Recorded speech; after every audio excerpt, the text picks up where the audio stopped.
Yo, chat, my bad. My bad. I'm trying to get everything all figured out. Hold on. Sometimes the stars look at me and you. Something in my heart, like a dream that's finally coming true. Wanted to say goodbye, but I know that I'm already live, aren't I? my girl, and I'll always be. Probably. Take away my pain, like you took me in your arms, and sing me my favorite song to make me fall apart. Here we go. It's another day, hold me in your heart.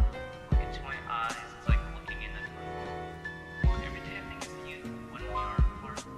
Wish I was sitting there with you, feels like a nightmare coming fucking true. All I know is tomorrow we can take it back to the start. Maybe you'll shine even when you're crumbling apart. Take it back to the part where I'm jumbling the truth. Take back to the time when we were kissing in the room. Back to the time I was laying by your side. The time you started fires inside my heart. You said I'm leaving you for someone new. Someone who treat me more beautiful too. Huh? I still look at the stars, hoping you do too.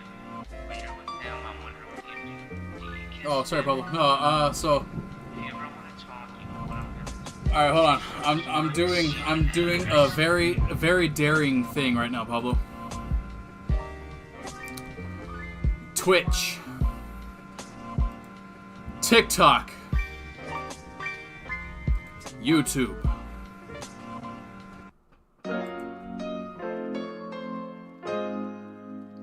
Three at once, Pablo. Three at once. My PC is going to blow up. Oh, is it not live no more on YouTube? The stream blew up, guys. The stream blew up.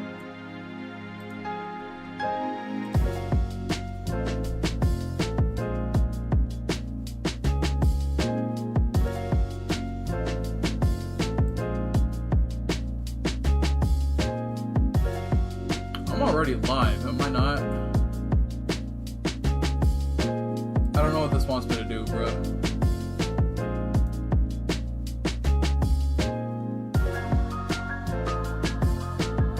It has all my stuff, but it says I'm already streaming on TikTok, so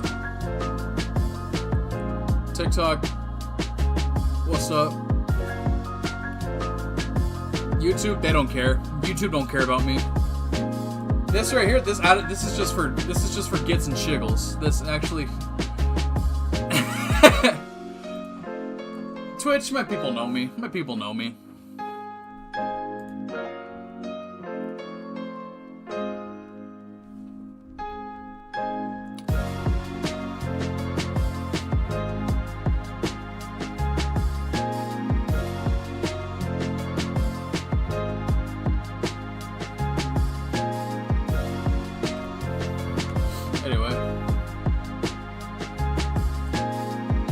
That being said, what should I do?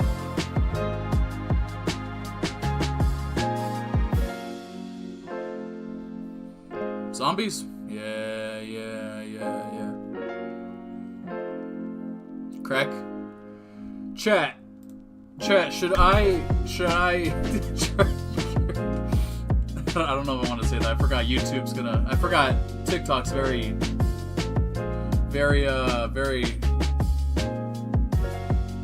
sus with their words. You know what I should do since we're here? I'm gonna do something different. So TikTok has things. Hold on.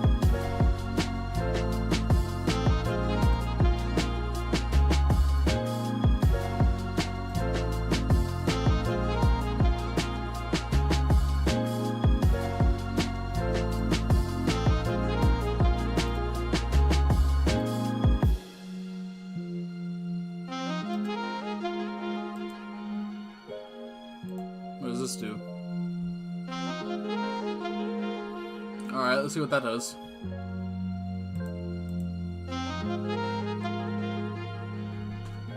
I might have to input this into other things. Pablo, send something real quick. I want to see if it works. Ah! It works!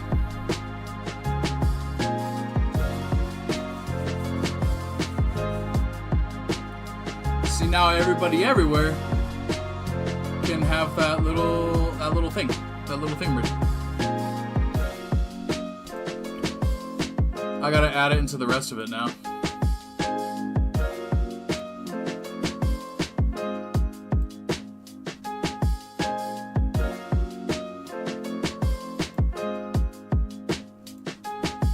Cool. So I'll put it there, and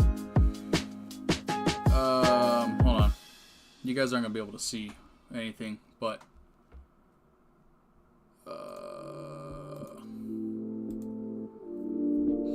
okay. So it's on like 3 of my most major like points of interest right now.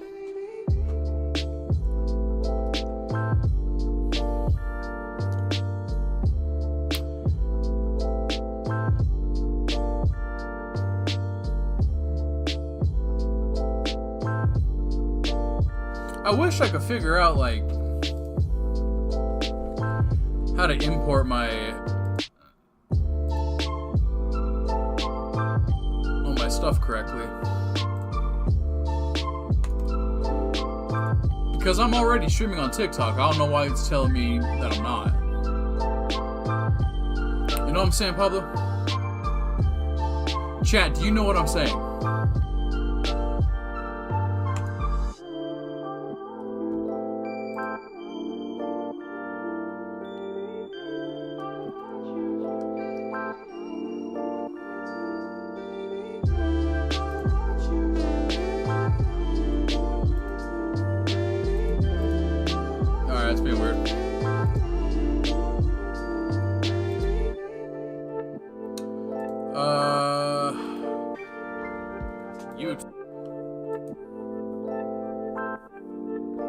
Anywho, what should I do? I'm going to zombies, because there's a new zombies map. I forgot about that. Just for funsies.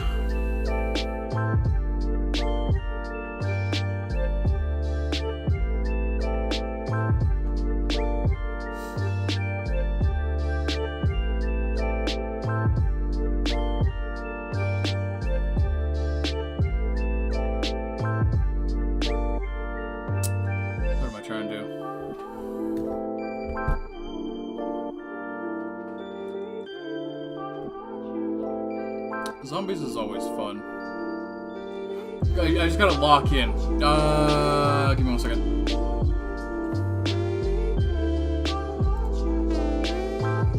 What?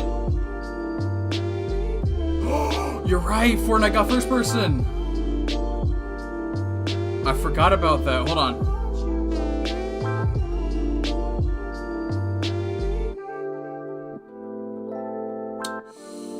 I gotta turn the capture card thing off real quick. I'm just gonna play Fortnite on the PlayStation because let's try that. Let's see if it goes any hard or it goes hard. Be right back.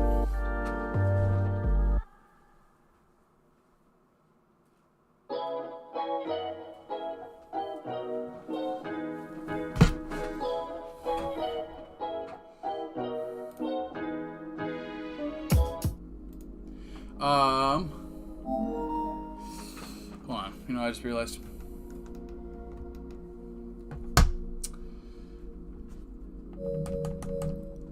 Chat, let me know if y'all can hear the Fortnite music.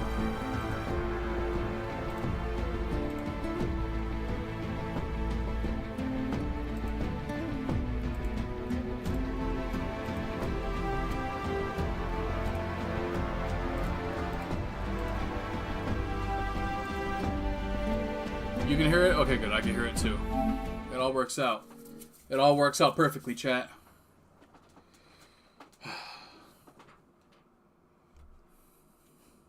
I'm gonna get banned on TikTok. I can feel it. I can feel it brewing right here. I feel Twitch, that's one thing, because like you still gotta be careful with what you say, but nothing ever happens.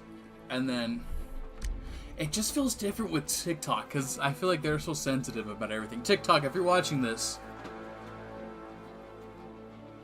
I ain't scared.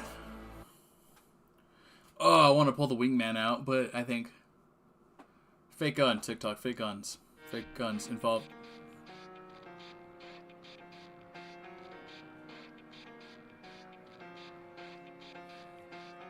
What y'all know about the song TikTok, Twitch, all y'all? It's taking a long time to load. One thing, I don't know why, it doesn't even matter how hard you try. Keep that in mind, I designed this rhyme to explain in due time. All I know. Time is a valuable thing. Watch it fly by as the pendulum swings. Watch it count down to the end of the day. The clock takes life away. So unreal. Didn't look out below. Watch the time go right out the window. Trying to hold on. Didn't even know I wasted it all just to watch. Oh, okay. Oh my god, it's John Wick.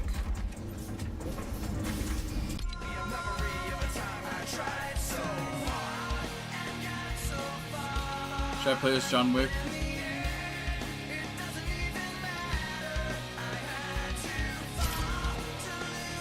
Let's see what happens.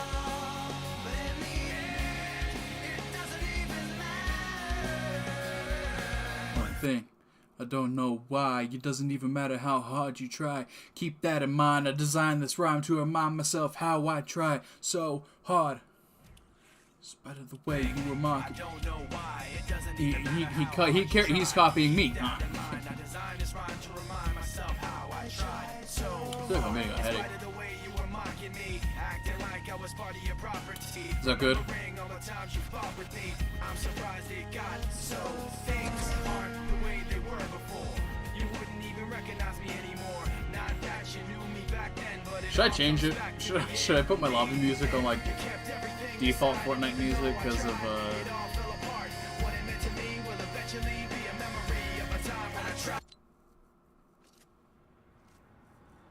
usually? Hello?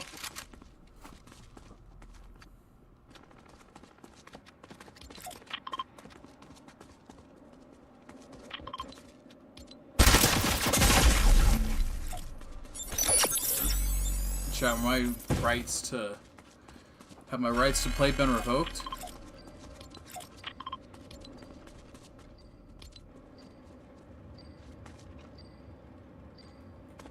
I guess not. This isn't me. This isn't me playing. I guess I don't have. I'm dead. I'm dead as good.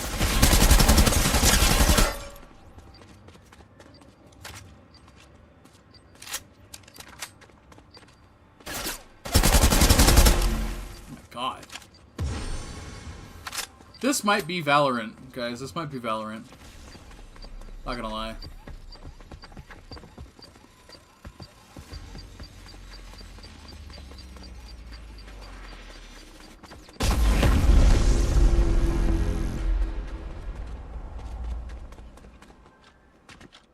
Ooh, Marvel Rivals. I forgot about that. I got... Yes!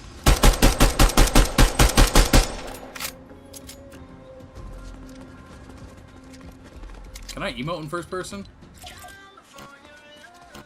I can't. How many V-Bucks do I have?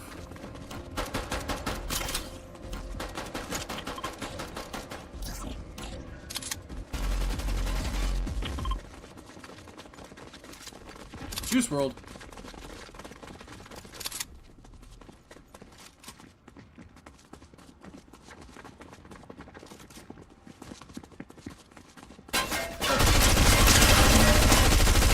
Okay, hold on, wait. That's my spot, okay. Alright. Alright. I get it. I understand it now. Y'all wait till that respawn hits.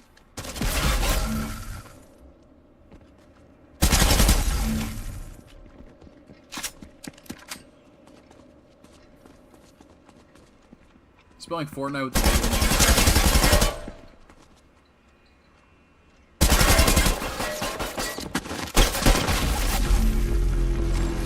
Oh yeah, how's the game to voice ratio? Like, is it louder than me or am I louder than it? Because we need to have like an even cycle. Defeat!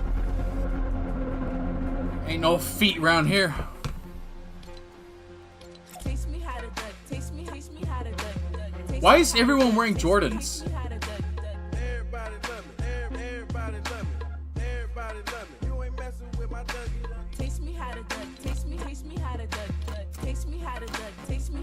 Shit, I'm not gonna lie, it's kind of mid. I'll try it one more time. I obviously didn't know what I was doing.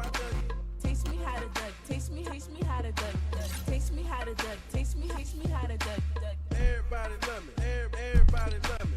Everybody love me. Okay, the Dougie was getting me, man. It was getting me.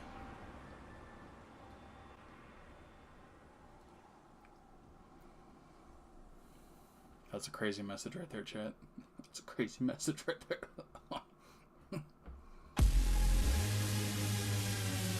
Skyline.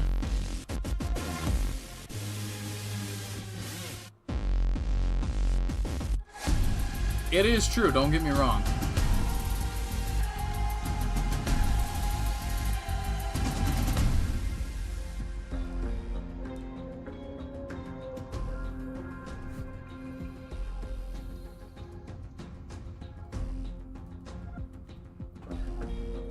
This is making me want to play Nuketown.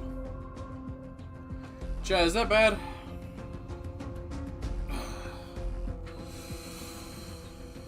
I'm thirsty.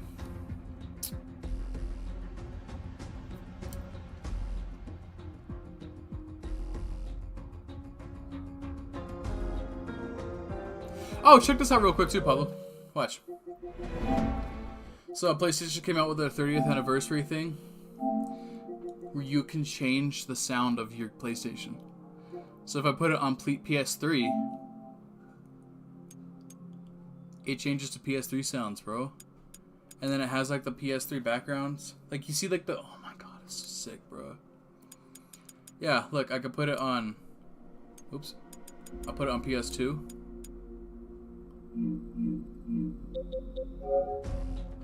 That's crazy, man. This is so sick. Like, I actually wish they would keep it. PS1.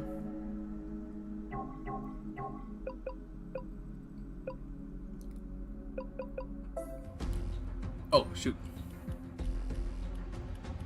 Why is Juice WRLD a gadget? Lock in.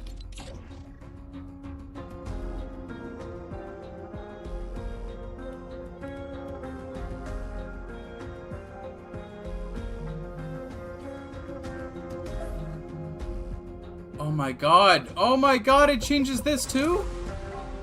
Wait, hold on. This is new. This is new to me. We're gonna keep it on PS1 right now. And then they have PS4, which is funny because it was like the last console, but I don't know why it feels so like, oh, I have no money. Alright.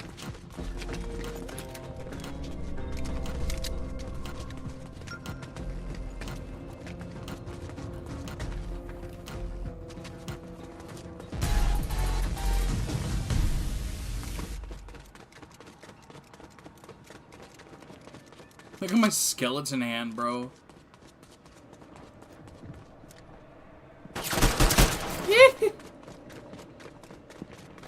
Oh! That was a jump scare on its own. Why is everyone wearing Jordans, bro? Why am I alone? This is so cool, bro.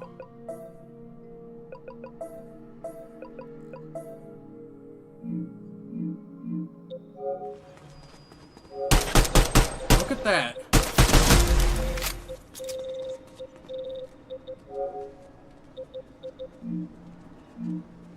Y'all can't tell me that's not sick.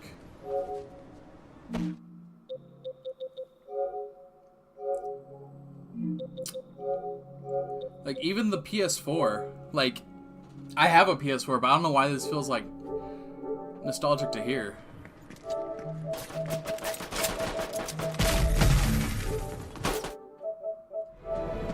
Oops. I'm putting it on PS3 because that to me that's everything.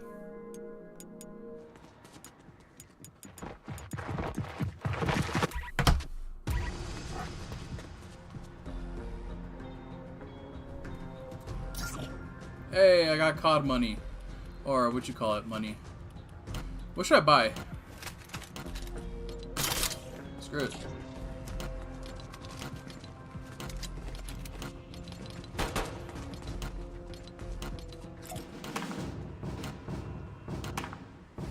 What y'all think about that?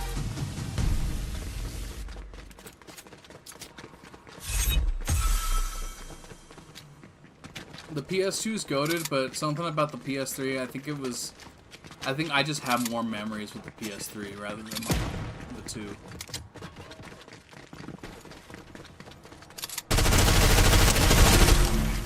I was gonna say, if I lose that, that's on me.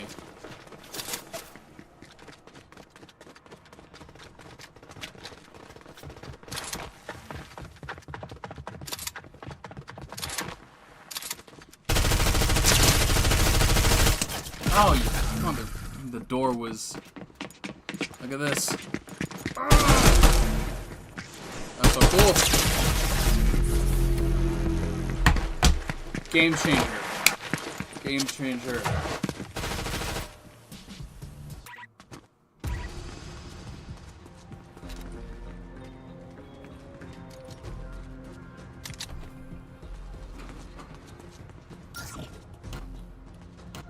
Should I try a different gun? Shotgun it is. I have enough for 2.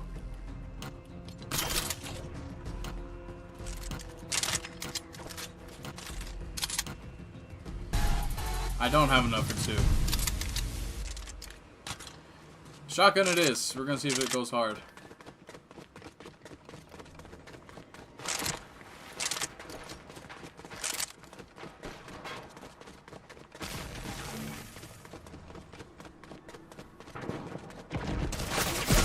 Alright. That's on me. Get! Helldivers 2 is gonna be the death of me. One day I'll commit to the bit, chat. Don't worry, one day I'll commit. Look at this guy, bro. You spectate someone who knows what they're doing. Alright, he didn't know what he was doing.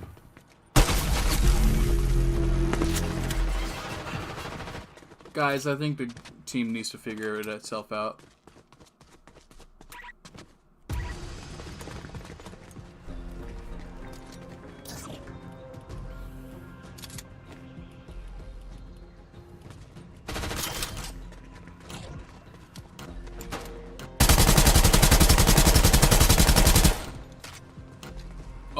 Over.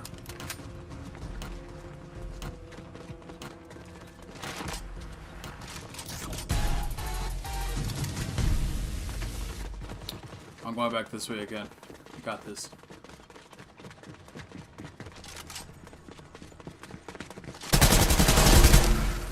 Like I said, Helldivers is gonna be the... Oh!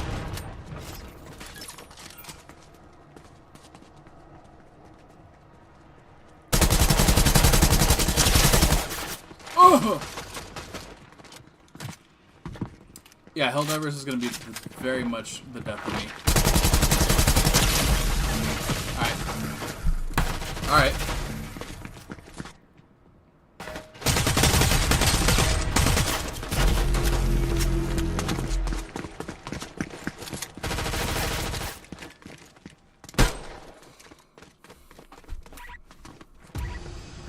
Chat, are we rocking with this?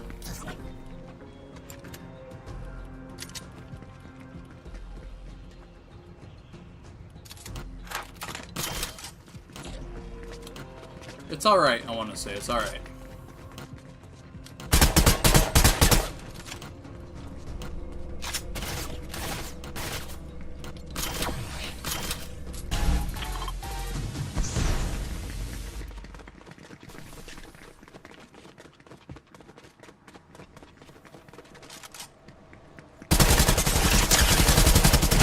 Alright, okay, yeah, alright. Maybe it's me. Maybe it's me, chat.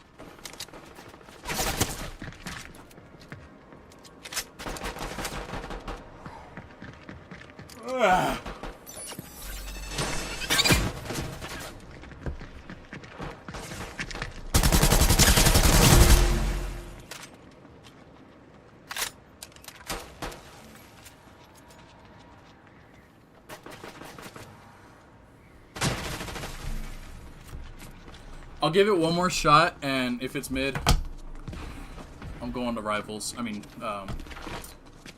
Black Ops. I wouldn't say I have a Call of Duty addiction, but 6 isn't helping.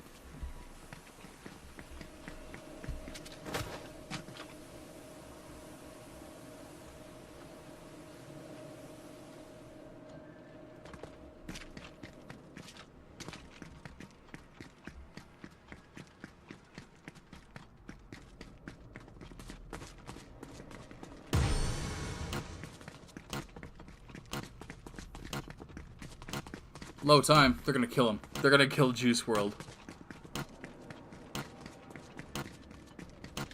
I want to say right now, this is actually kind of mid.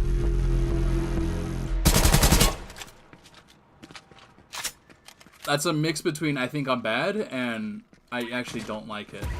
I'm gonna try it one more time, but I'm gonna try it with this SMG that I like.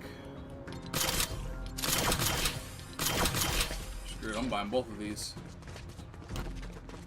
Look at my skeleton hand, bro.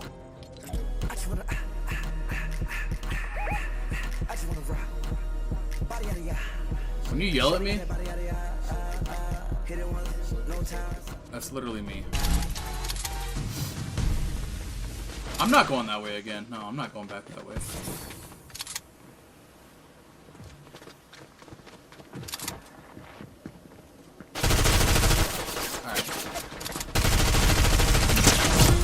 I got one.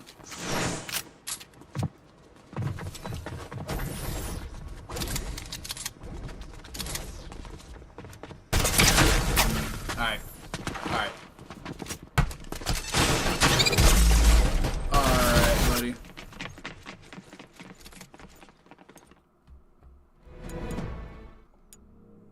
Oh my god, I love it. I love the PS3 sounds. It's just a little clicking.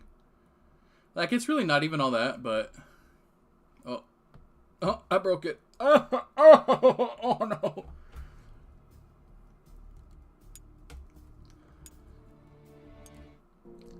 Here for,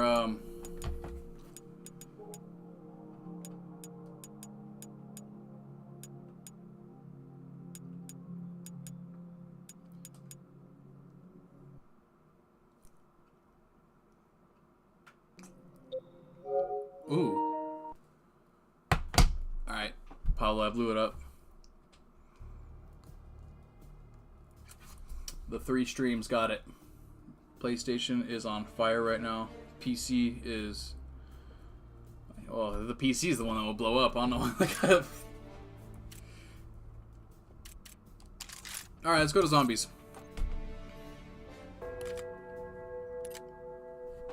How do we feel about zombies, guys?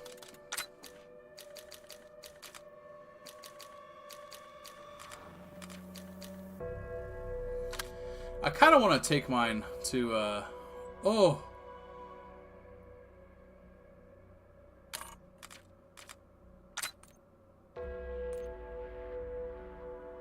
Should I buy this?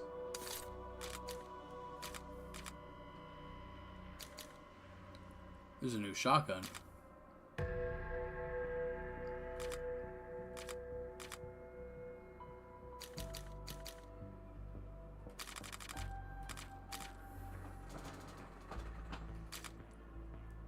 I don't know if I want to go in there with my C9 or not.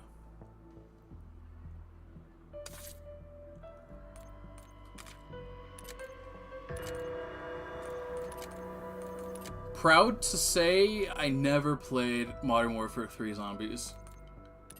It sounds terrible. I haven't heard anything good about it. I haven't heard anything good about any Modern Warfares. The new ones. The first one was fun. And then the second one, everyone was just thirsting over Ghost. And then the third one, like, Soap died or something. Yeah. The OG Modern Warfares, don't get me wrong. But, alright.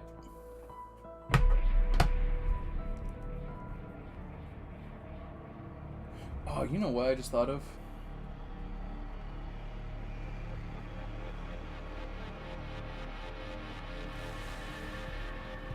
PlayStation's gonna blow Magical up. relics aren't my forte, but I'd rub a brass lamp until my hands bled if it meant 86ing Richtofen.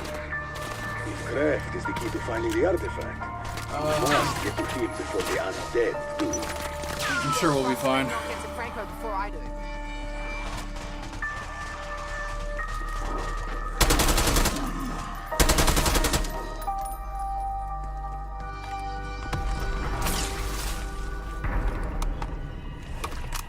Dimensional breaches have formed around the keep. I cannot tell how or why they are occurring. Well, get with the program, you glorified abacus. We've got our hands full down here. That sounds and mid. Ravenov, they forget the Sam. I'm not sure who's gonna glitch out first, Sam or Ravenov.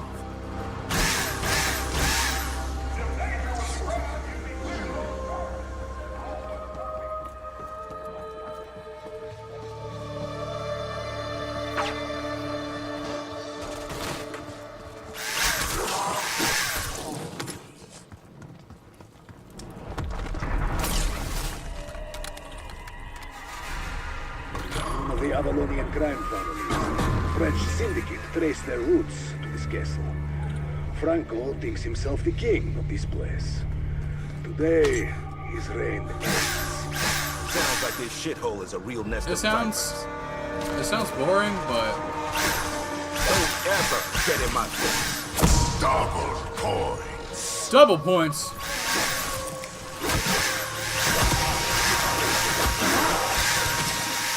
You crazy?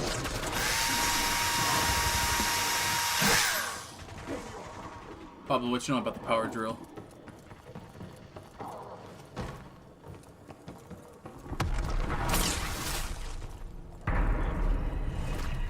Hope this craft fella's ready to move when we find him. What even is he anyway? Some kind of life code for the dots? If Dr. Spooky PhD can't point us in the right direction, we are leaving him to his demons. We got enough of What do you our call own. it? Mystery box.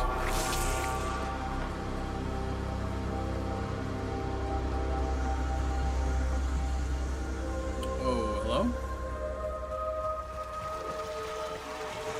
Oh! How'd your punk ass corpse like that?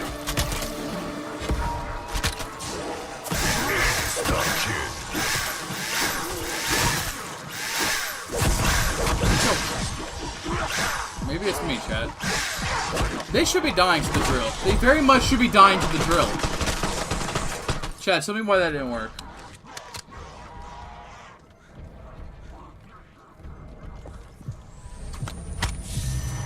Enjoying your That was on me. That was on me. I'm sorry. Took you long enough. There's some asses out there begging to be I'll be killed. better. I'll be better. I wish you could unlock new drill bits. That'd be funny. How does a shitbag like Franco end up with a castle? I fought for my country for decades, and all I got was a fucking prison sentence. If there's one thing my old dad taught me, it's that the bill always comes Oh, that's to you in sick. the end. Well, shit. Those gates aren't messing around. Our That's comrades crazy. will find a way. That was a crazy Comrades, inspect. please, take it the quiet way.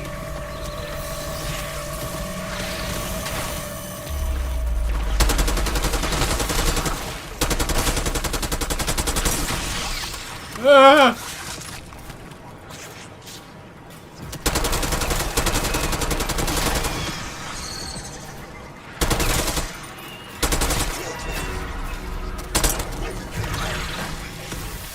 Oh!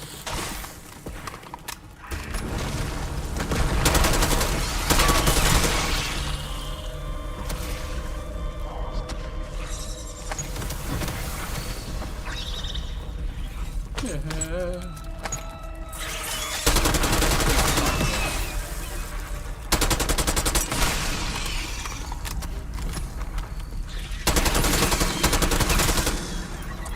I wish you would say fetch me their souls.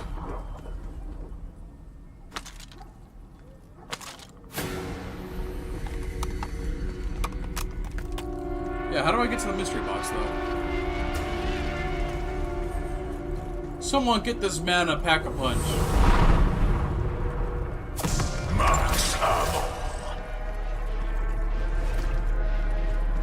I think I gotta go this way.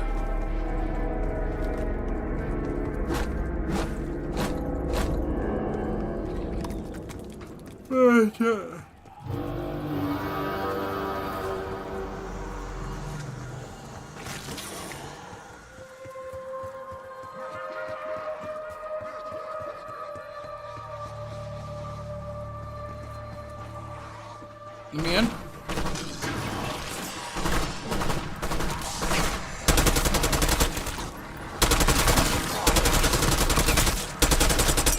Oh my god. What am I doing?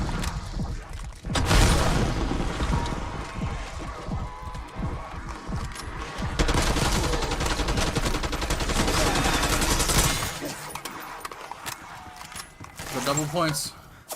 Max armor. Alright.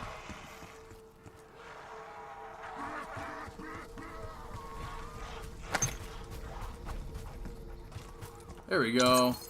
Hurry up and wait. Am I gonna Just get like something boot good, camp. chat?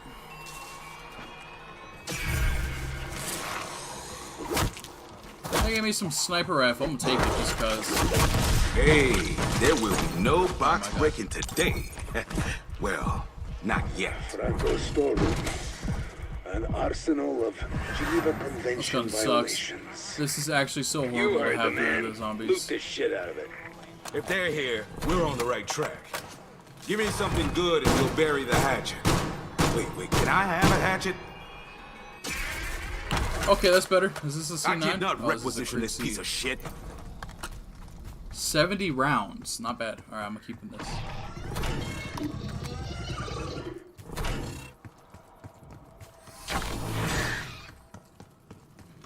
Oh, we're already inside? Dang, they're just going ham without me, man. I'm in my own world right now. What up, Slim? I know who you are and why you are here. To obtain the Sentinel, you will first need an amulet. Ah, shit, that was a juicy one. That is where will I go get something all week.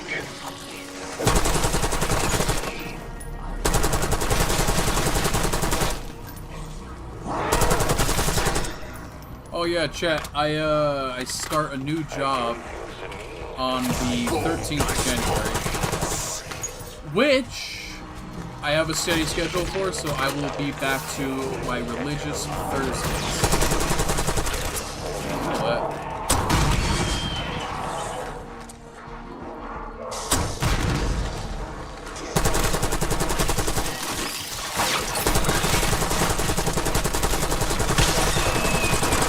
Get out of here, bro.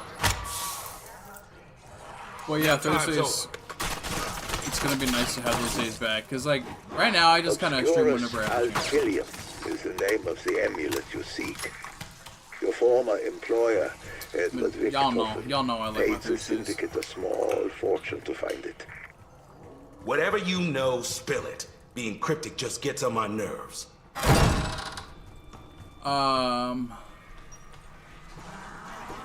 Where am I, bro?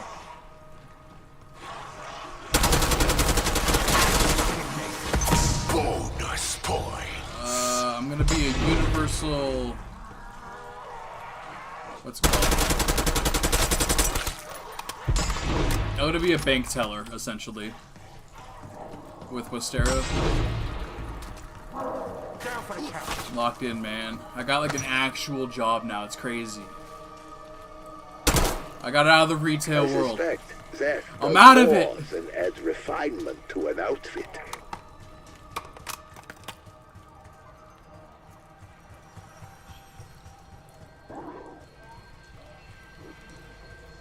I'm going down here.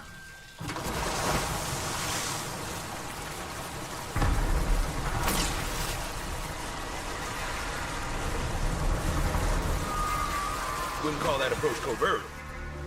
Whoa.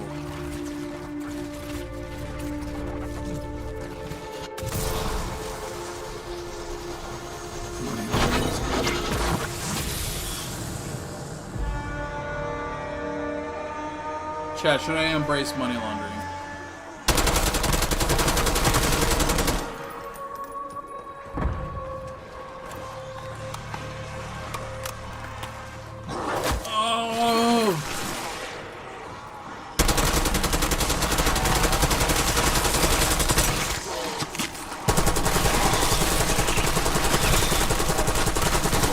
Behind me! Ah! Someday and grin my fucking ass off. Oh my god! I don't have any more grenades. I don't have any more grenade launcher.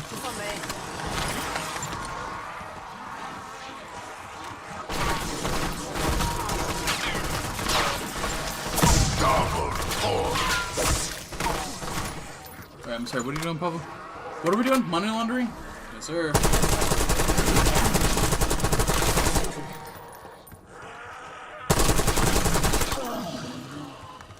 Lock in.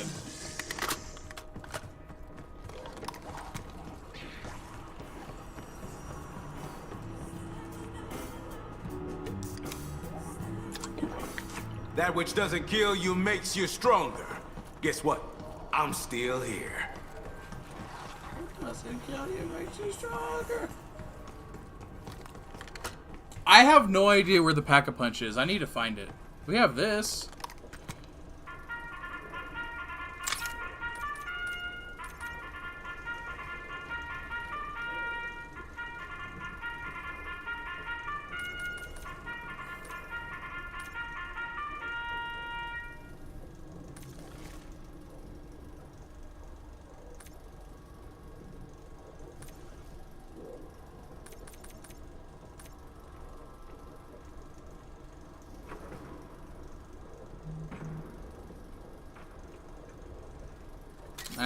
Should I do the fire ammo? I should probably wait. Where is the Pack-a-Punch at, though, Loki? Oh, what are you?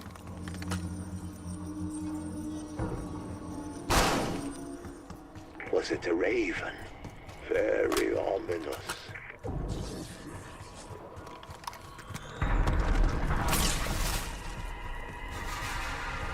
Kraft, sorry. There's no begin to cover. Chat, don't worry. I'm gonna find Pack-a-Punch. I feel like it's Save your apologies, Ravenloft. It's got to be somewhere around here. Just turn your life around. Someone very close to me lost his way. Much like you. It's never too late to make things right. I might need someone to Google it for me, Loki. The owl sons. Heaven and Oh! Showing off is just another perk of the job. Object. Bear trap. More like... I got nothing. Oh my god, can y'all leave me alone? Max ammo. Oh, my ammo's back.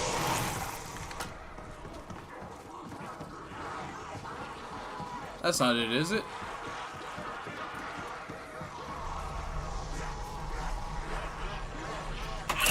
That was a lot. I don't know why I bought that. Give up the ammo, motherfuckers.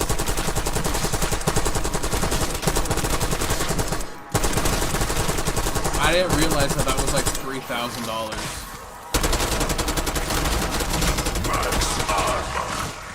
God, otherwise I wouldn't have bought it.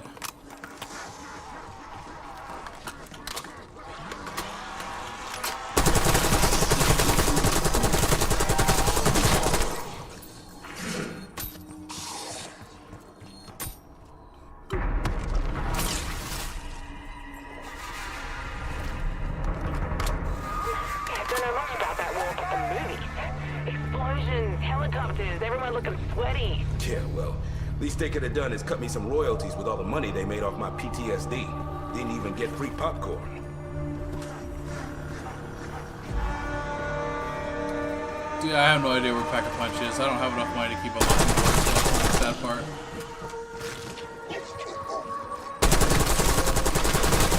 I'm sure it's further down more.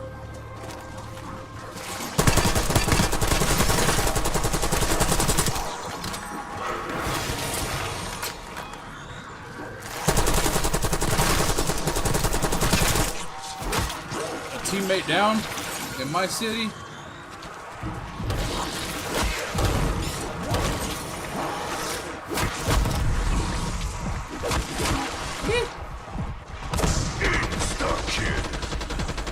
Insta-kill.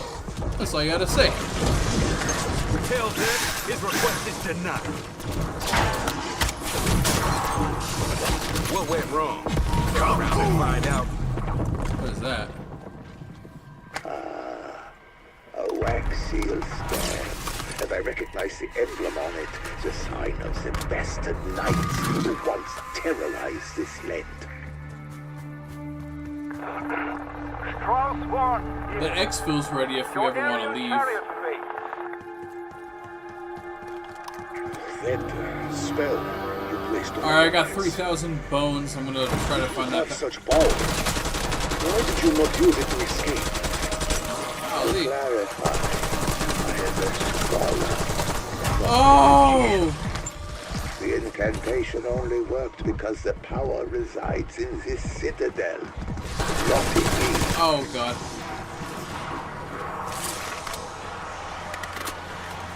Semtex throne! Oh, this is definitely Pack-a-Punch territory. I lied. Pablo, I don't know where I'm going. Chat, someone help me. I don't know where they're going.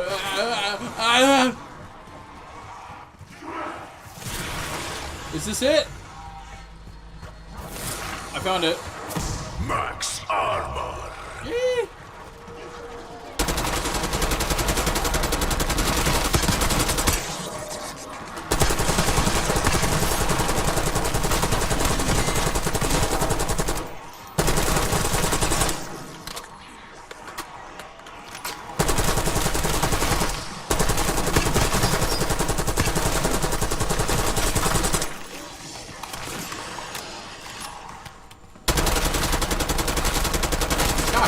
My shot, I don't miss. Oh my god!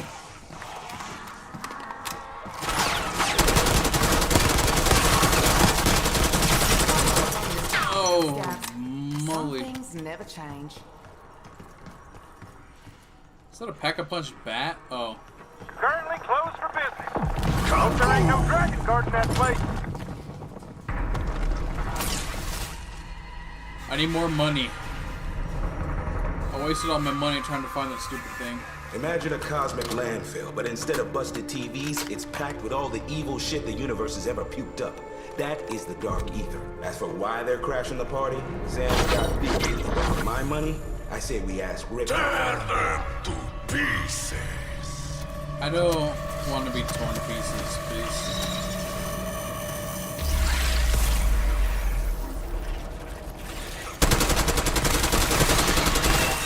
Oh! Trying to spark up a conversation? Thought not.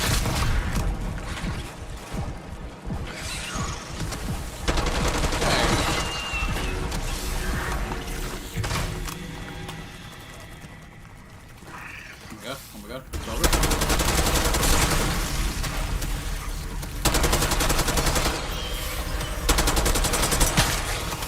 Oh. This gun needs to be Pack-a-Punch like stat, bro.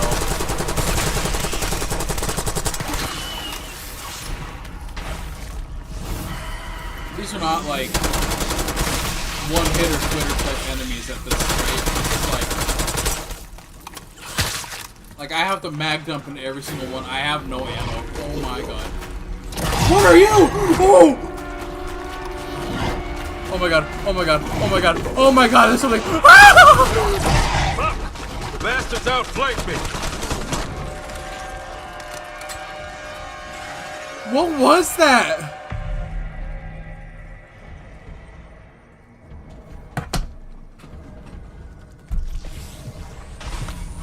Don't revive me. I don't want to be next to that demon.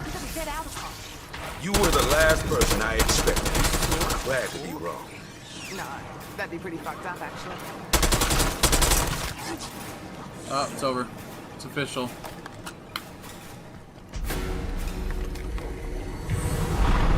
Guys, can someone pick up like a unlimited ammo or something? Like,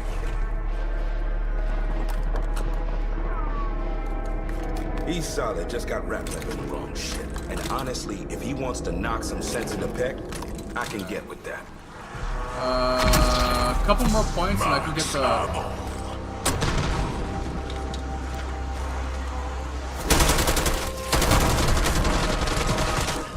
Applying a step check.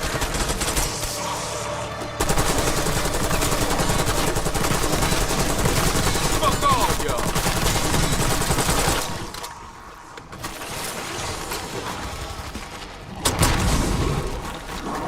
Oh my god, what? Oh, he's back! He's back! He's back! How am I out of ammo? Oh! Are there two of you? Oh, mother. I hope stuff's hurting soon. I got my guns mixed up.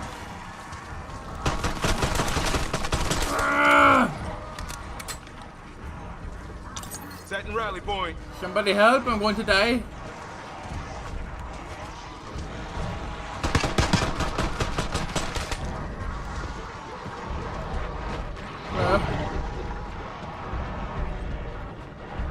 Dude, what is that?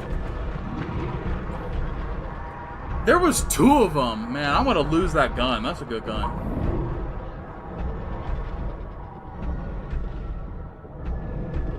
Dang.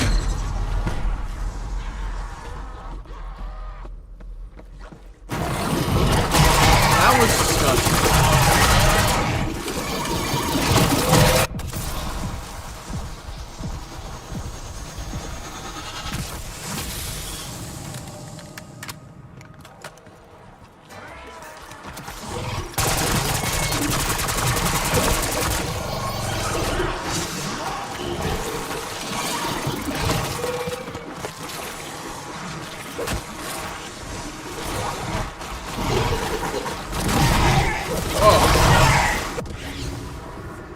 Dude, that thing is disgusting. I don't want to be a part of this one. Oh, we're dead.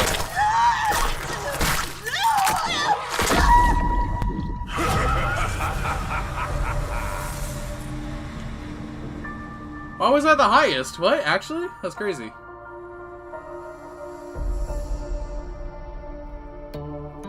Chat, what do we think about that?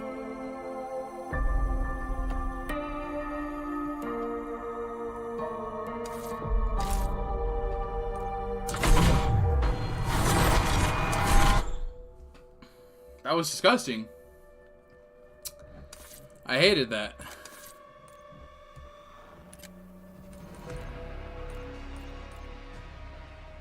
Infectious holiday. That's all you had to say. That's all you had to say. Kind of thirsty.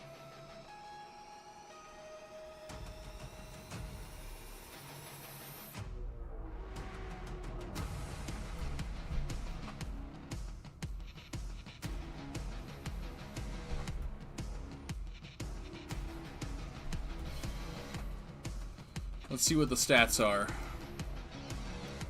Real quick.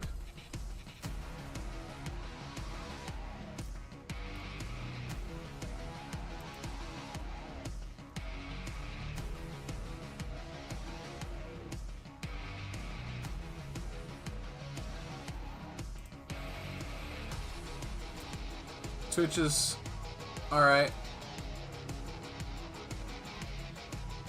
YouTube's YouTube.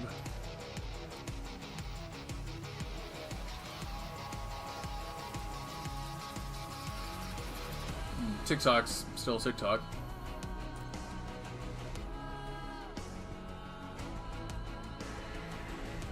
So we're chilling. We're chilling, chat.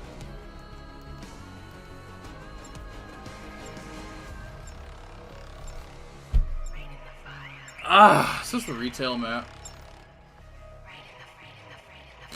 Alright. I feel like I want to play a horror game. Like, I feel like it's a horror game type of night.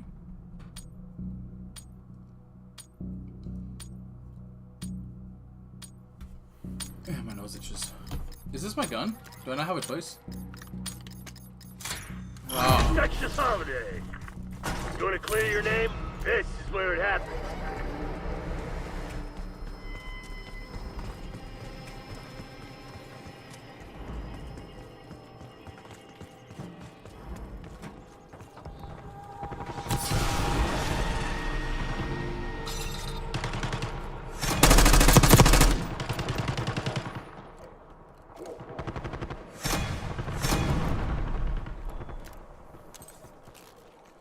This is how I be feeling sometimes.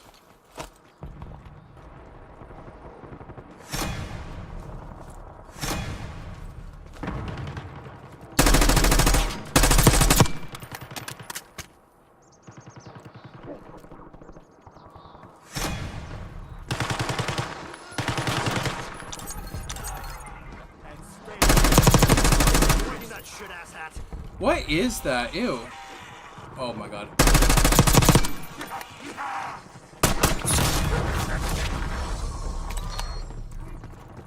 You've been infected. No, they got me. Susan?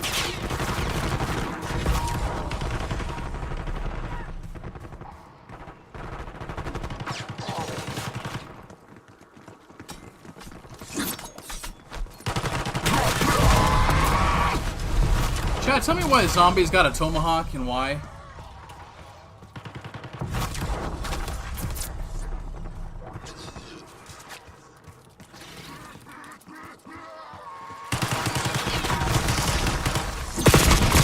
Alright, that should have hit. Dude, the Warzone Halloween event, when me and you played that, that was actually fun. That was actually really fun. That and the Apex one they used to have where you were like with the shadow people coming after Survivors you. remain. Infect them. Top 2 like zombies modes I really wish I could play Not again. many survivors remain. Hunt them down. Few survivors remain. Infect them. Not many survivors remain. Hunt them down. The Warzone one, the zombies used to jump, right? They used to be like, "Rawr," and they would pounce at you. Few survivors remain. Infect them. Not many survivors remain. Hunt them down. We did it! Happy holidays, Crimson. You earned it.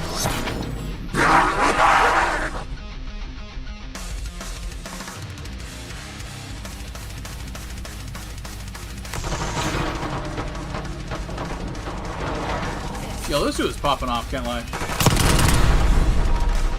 Watch, he's gonna kill me. You fucking blind? Right down.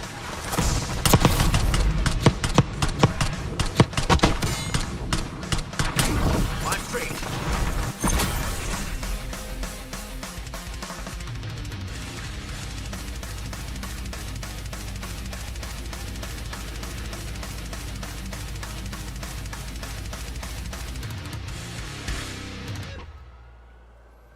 That's crazy.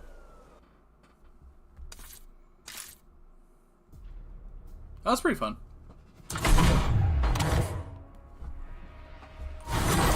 Put that map at night.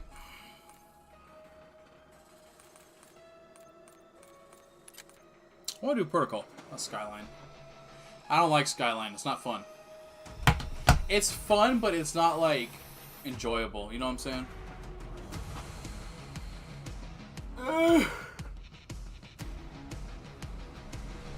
Chat, somebody give me a new gaming chair for Christmas.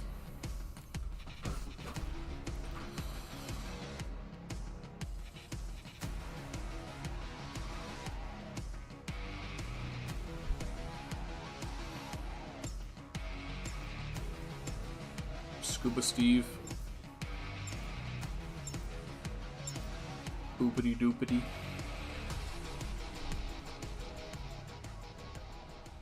Scoop de whoop, boop de scoop, scoop de whoop. Something, I don't know. Alright, chat, y'all ain't ready. Y'all ain't ready. Unfortunately, it's Skyline, and I have the same gun. Next holiday. Hunt down and infect the survivors.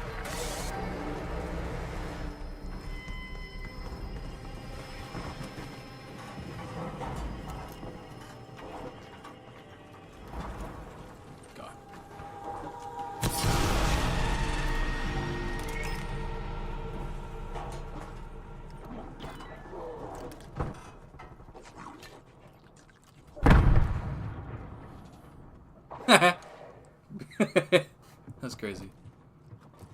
Dude, someone's about to come down these stairs.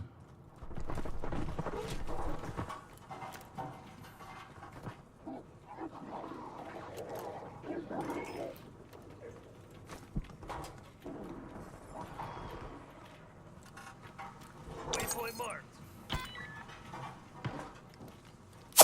Max ammo. We might actually be sitting ducks down here, bro.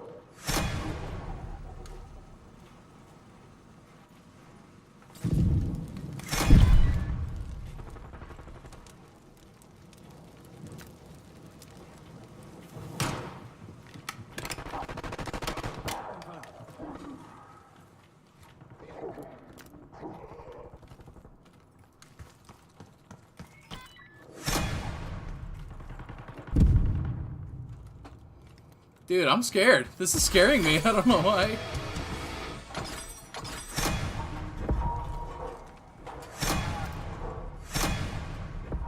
Eyes on. Hostile shooter.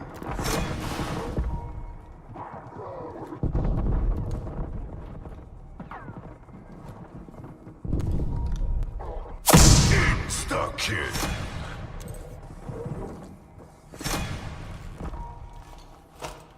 We'll just wait for them to pull up. Max ammo.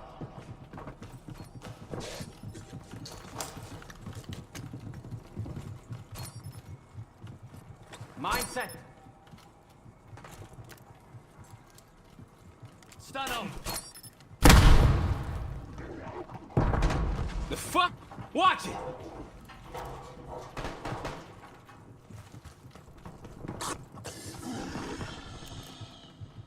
Eyes on.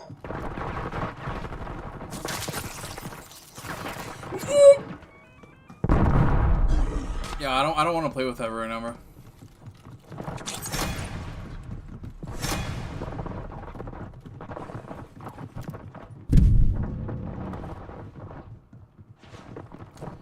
I'm scared.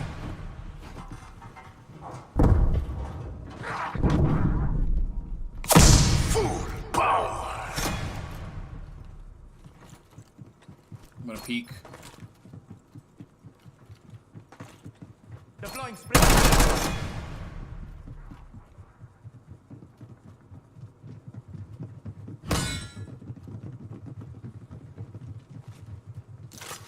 Stun thrown. I got someone. Whoa! Oh my god.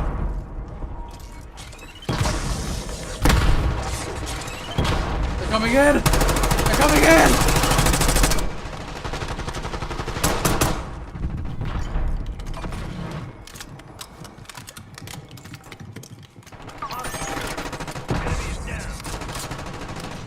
Only a few survivors left.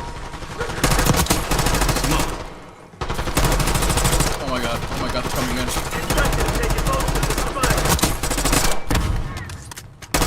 No! They got me! You've been infected. Few survivors remain. Infect them. Not many survivors remain. Hunt them down.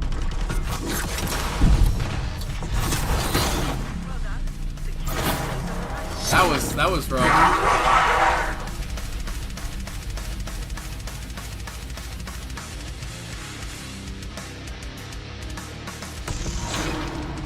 Scuba Steve.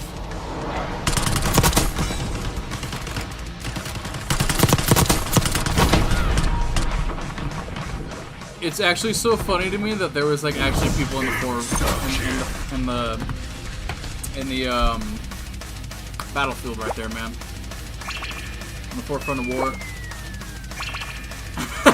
It felt like everyone was just downstairs with those. That was funny. That was funny to me. That was fun. Okay, that was the like one time I've actually enjoyed Skyline.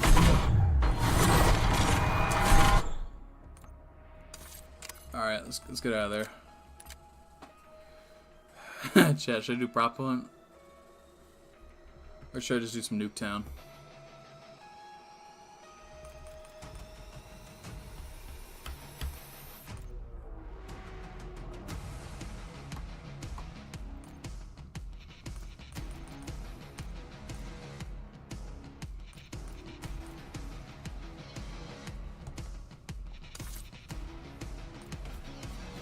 Chat, what should I do?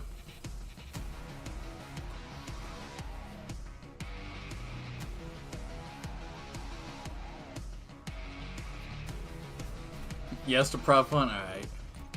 Wait, yes to prop hunt or prop to nuke? Okay.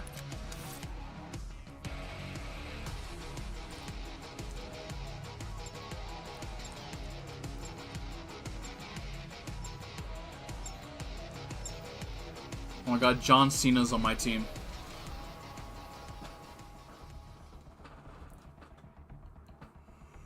Oh, chat, I'm hungry. I'm hungry and I'm thirsty. Alright, I didn't know we were gonna get into it already. Oh, Christ.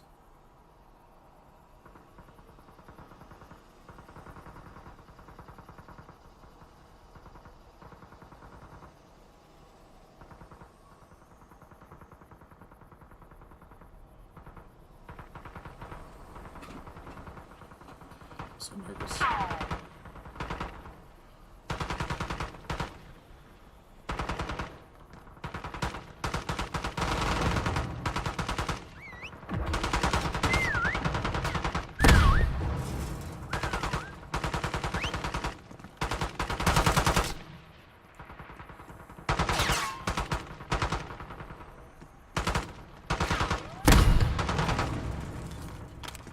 Bro, they gave me absolutely no prep time. Huh. You're right on that.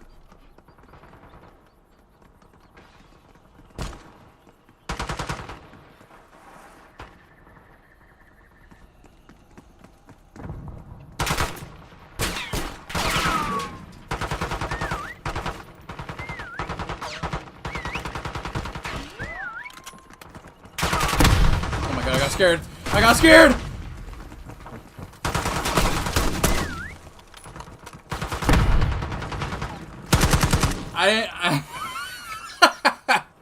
I didn't realize that, oh, this dude's genius.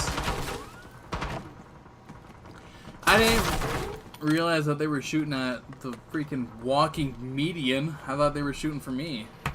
That's why I got nervous. I got scared. I had to dip. I had to get out of there. Oh, that was dumb.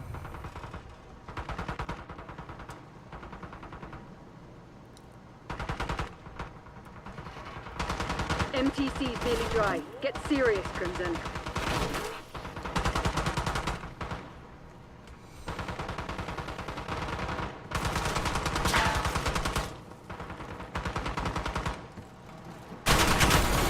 Failure's not in Crimson's lexicon. Do better.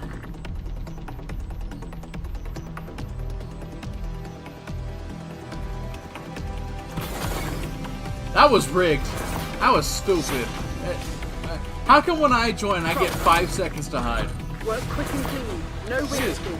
These animals get 30 seconds.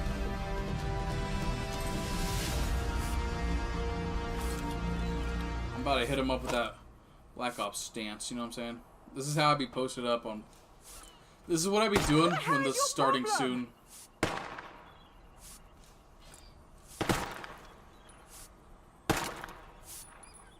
Why am I orange?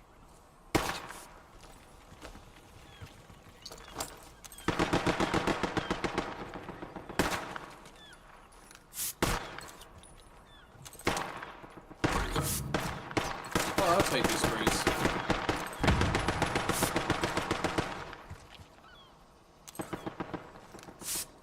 The Grim Reaper. Oh shoot, I didn't know we were playing. Chat, if you see any suspicious looking suspicions, let me know.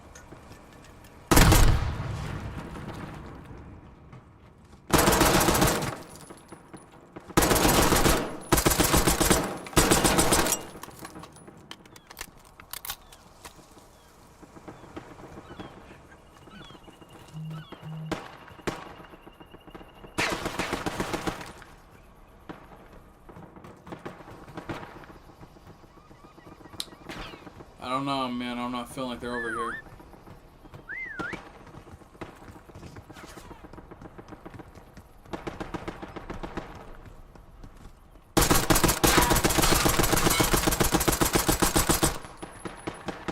They gotta be over here somewhere. They gotta be over here somewhere.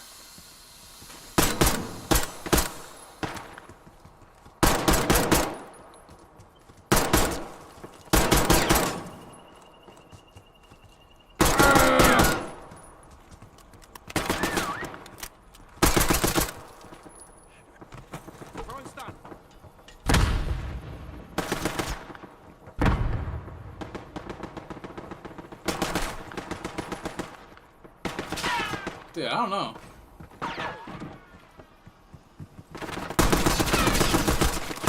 time short. Put your head down and secure the target.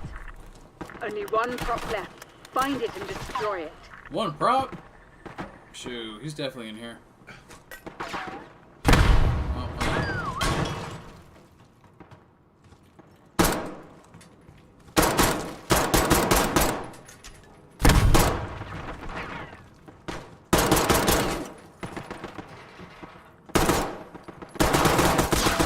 A lot of suspicious items.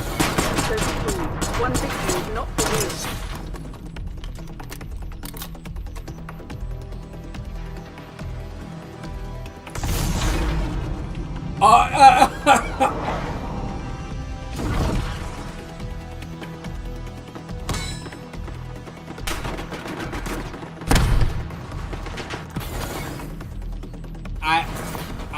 I don't even know about that one.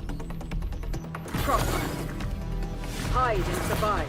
Alright, chat, let's see if we can find a goated spot, you know what I'm saying? How do you feel about that, no?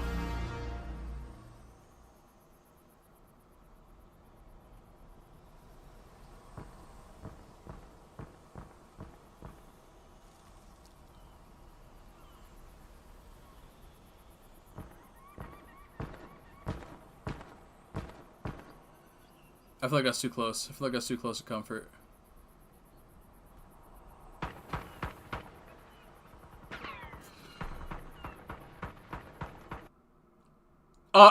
Oh no! It overheated, I knew it. Ah!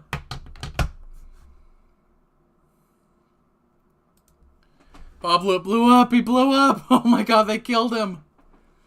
They killed him! Ah, I was sad. I was sad, man.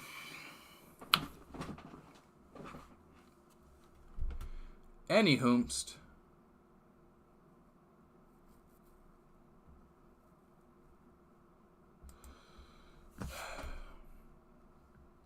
What do you do?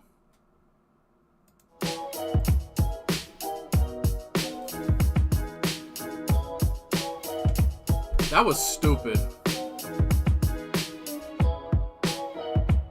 That was dumb. That was actually like the fact that he got best play for that was it really says something about the world. Genius. No one would ever suspect.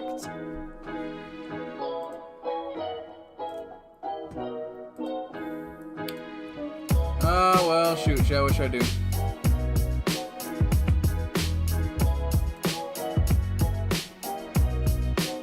More rivals? Alright, we're doing rivals.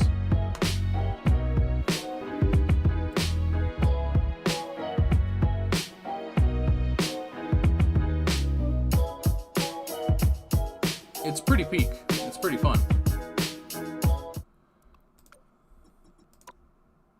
I'll be in my Wolverine era.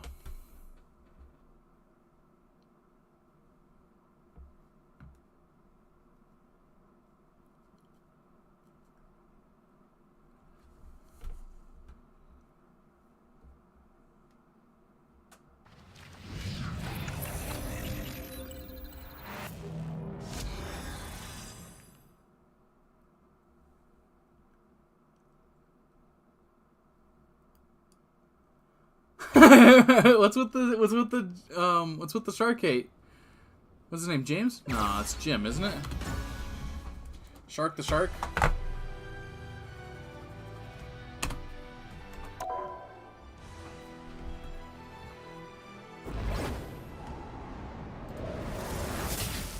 You can't play.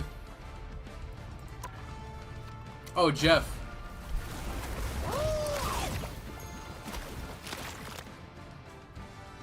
What y'all got against my boy?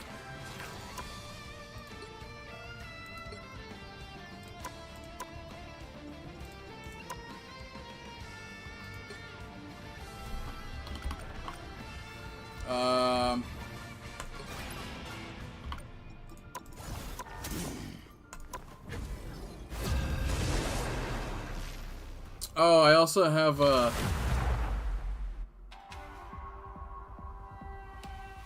I was gonna say I also have to buy his Wolverine's his suit from Deadpool and Wolverine. Make all the difference. Otherwise, I would play it. Anyone stands in my way, they won't be standing much longer. Shut up about Wolverine, bro. Look how hairy this man is.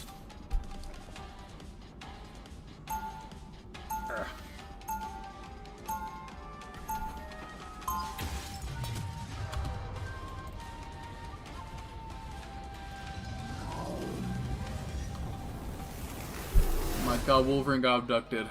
Been doing this a long time. Ain't about to stop now. We'll be coming in 30 seconds. Stay strong. They'll be doing what in 30 seconds? Pretty exciting to partner up with one of the real X-Men. A dream come true. This isn't a pop song, Luna. Real life is complicated. I found my home. Just kidding. The battle starts in 5, 4, 3, 2, 1.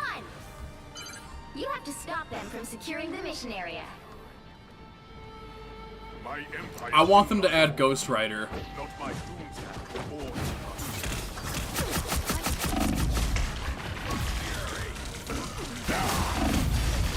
Let me do the pounce!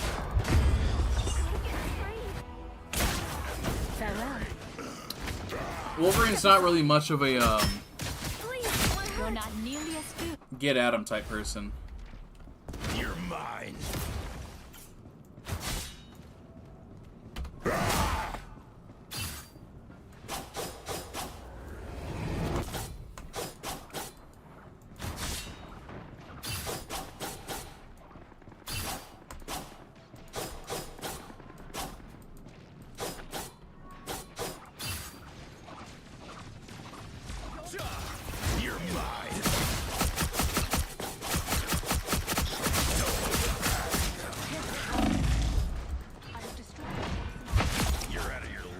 Woo!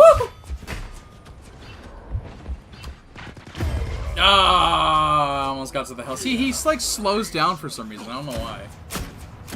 I require some aid. Coming at you.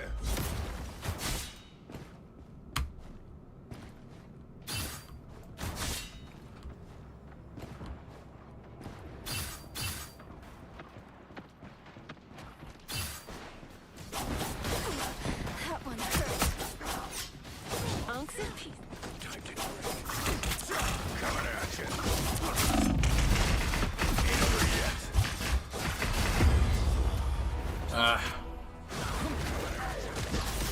I'm gonna try Wolverine one more time, and if it doesn't work out, I'm going to... Oh, I can't do Iron Fist, huh?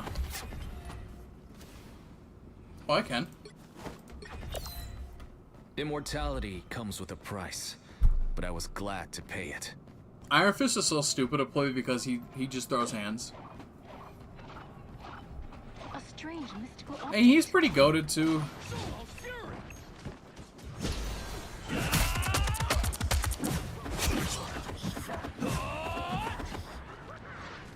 We've destroyed the Ark.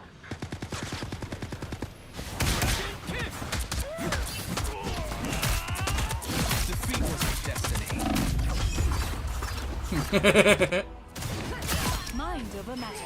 Everybody's gangster until he doesn't throw hands no more. I'm out of here. Let us make the greedy and make us pay.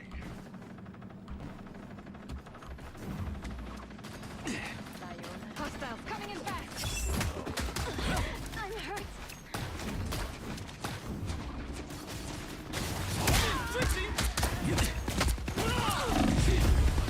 No! Where I would have activated my thing. Adding to your underworld army. Justice. Pure. Did it get wasted? Dang it! It got wasted. This enemy team's actually kind of good, guys. I'm not gonna lie.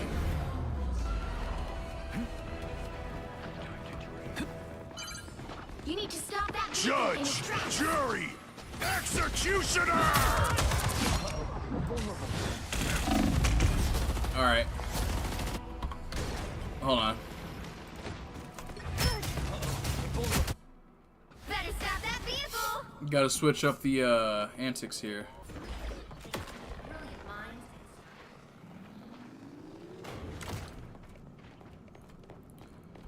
Chad, should I risk it for the biscuit and become a healer? I don't really want to, but...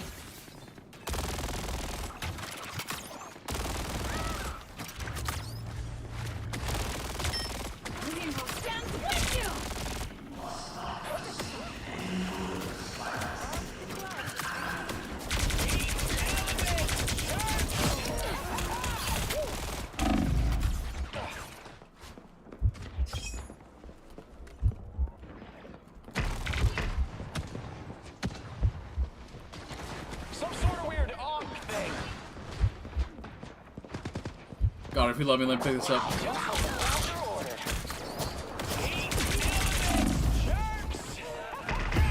Dang it, man. What is going on?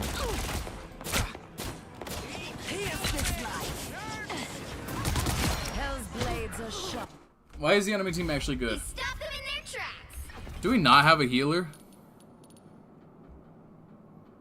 Bro, some of these should definitely be healers.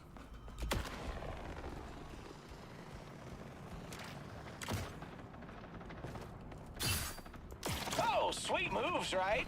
Oh, I forgot I have that. Better stop that vehicle. They made it halfway. Stop them.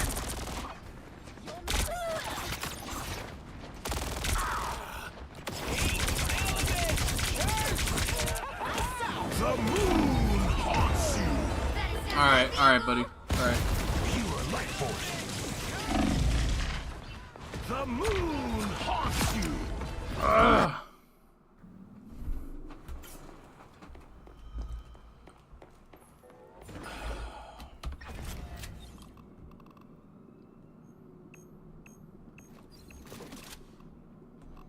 What would one consider a healer? These guys?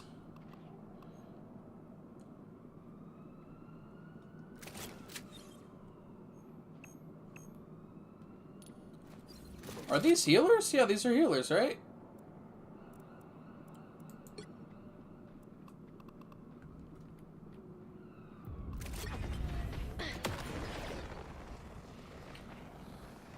Us against the world. Judge, jury, executioner!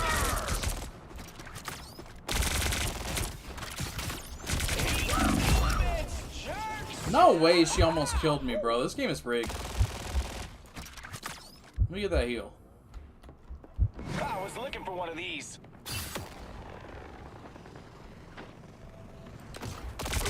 Only 60 seconds left. Oh, add that to my greatest hits. Hey, Moon Knight, drop it Double off. KO. I totally hate That's 3. He's stuck in their tracks. Hell unleashed! Woo! That's the stuff. It's over. It's over. I need heals. Down to 30 seconds. Somebody get this man heals. Stat.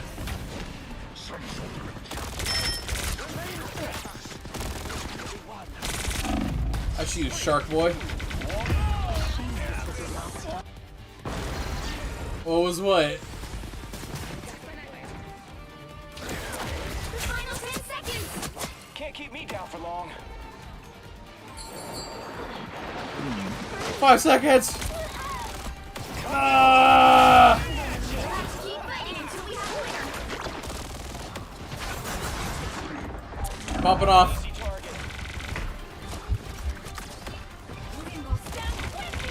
I totally rock that. 3, 2, 1. Double KO.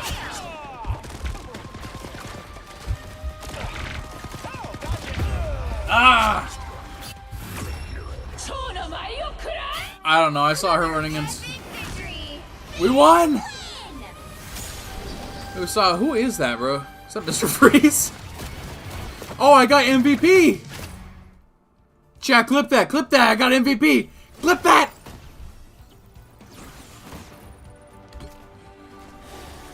That's my first MVP I've gotten in Rivals, and I'm pretty sure it was when I like killed like 3 of them, bro. This game sucked, man. Yo, highlight me, bro. I'm literally him. Yeah, I saw her running into the wall. I had to get the kill. You know, I saw free opportunity. I was like, brr, brr.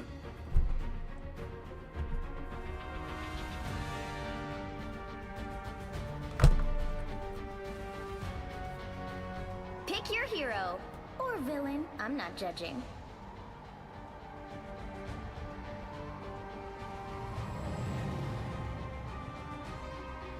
I actually kind of messed with Star-Lord, so I'm gonna play him again. Someone's gotta guard the galaxy. Might as well be me.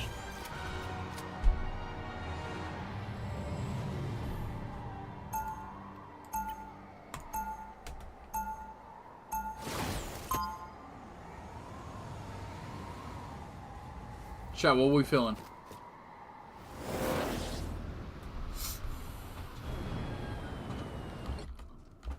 I found a family out here in space, and I'll do whatever 30 it takes to seconds keep them before you safe. attack. Get ready. Coming right at ya! What? Don't got a raccoon joke like everyone else? I don't. And Quill was right. You do have, and I quote, one hell of a tactical brain in that tiny skull. He said that? Yeah, I'll be popping off with The this battle stuff. starts in 5, 4, 3, 2, 1. All you need to do is capture the mission area. Got it? We're gonna have a problem. That one hurts. Someone scratch my back. I'll patch you up. Oh, that's the stuff.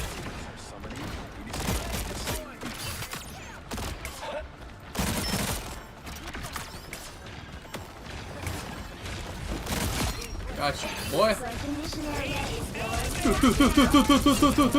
Oh my god, I'm dead. Just like I saw on TV. The mission area is yours. You're welcome. Is that a Punisher right here? Be your best self.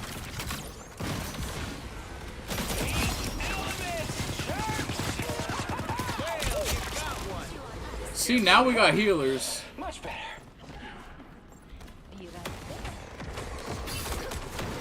Guard your rear. Oh my god, it's the Scarlet Witch, man. I don't want to mess with that. You're welcome.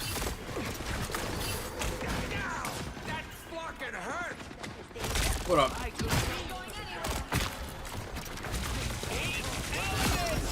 Got her!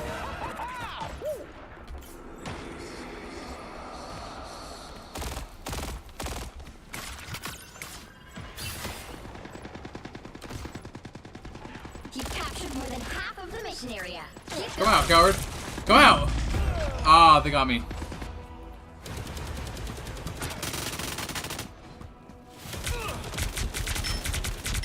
New entry in the Yo, they're scared. They're scared, chat.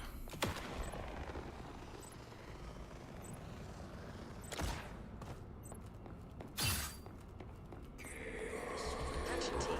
Black Widow is combat ready. Hey, team! Enjoy the amplifier! They did what? Oh, boy. Oh. the area's almost yours. Hits the ground. Punisher is getting on my nerves, bro. Much better.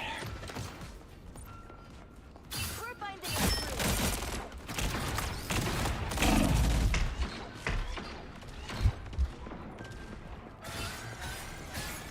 through. Thank you, dog. Do your job. Heal!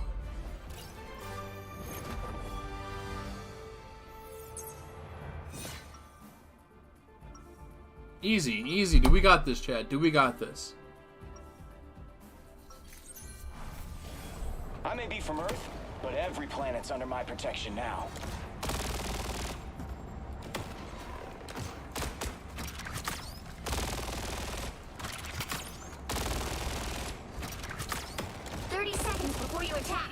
Ready? Punisher is getting on my nerves, man. Like, something about him was just This place is spooky. irritating me. Even for Hydra. Don't get separated. Oh, I won't. It's every hero for themselves where I'm from.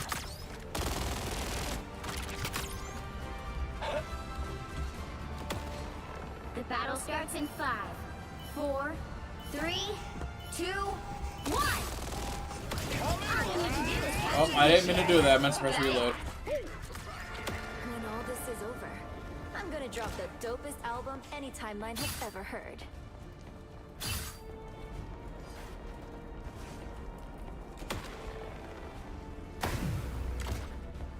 Judge, jury, executioner!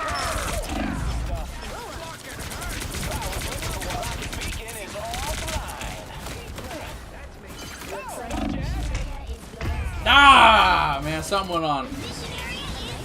Something was happening, bro. That is much better. We did it! Awesome! I got this. They don't know me, son. They don't know me. Again! Your moves are almost as good as mine, Luna. Again!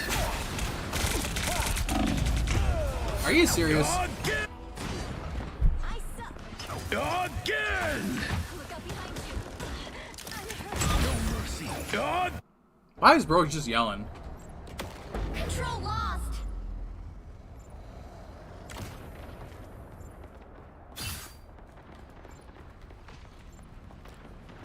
This other rocket's beacons are so my meat. I'm just dying. You're welcome. Gonna have to. Alright. Alright, alright. That was just straight disrespectful.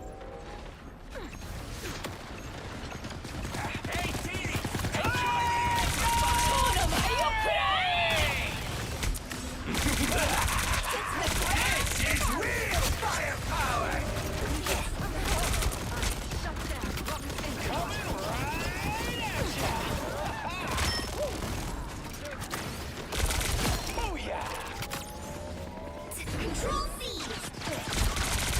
Punisher's got some sort of nasty turret.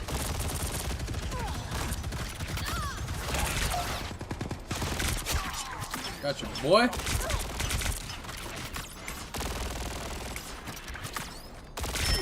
You've captured more than half of the mission area. Keep going.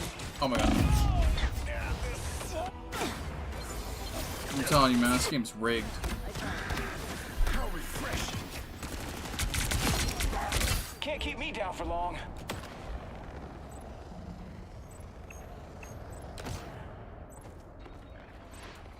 I don't know why, but like the flying in that specific area of the map gave me Dead Space vibes.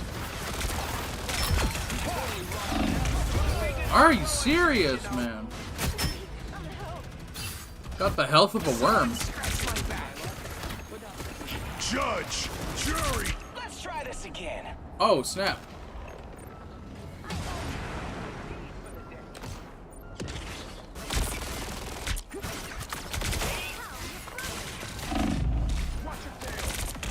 Oh, thought you had me. Ah, I'm putting up a fight. Ah!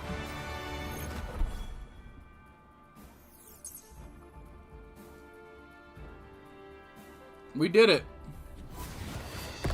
Another epic victory. Big win.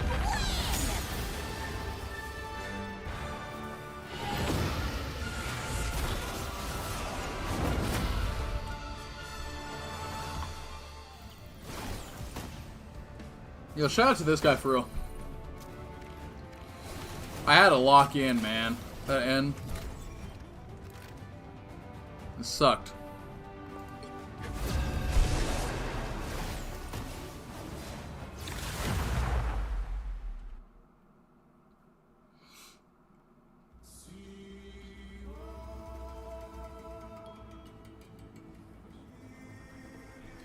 She almost had me, but I'm telling you, man, I feel like I could have clutched that.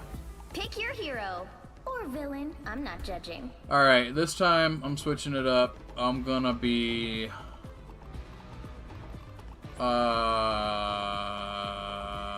Open your eyes. Reality is but an illusion. Doctor Strange.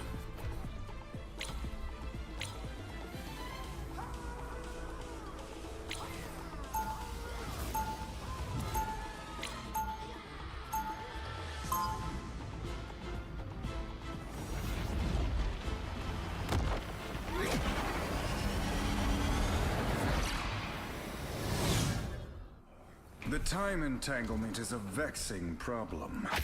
30 seconds before you attack. Get ready. One sorcerer to another. What's the source of your power?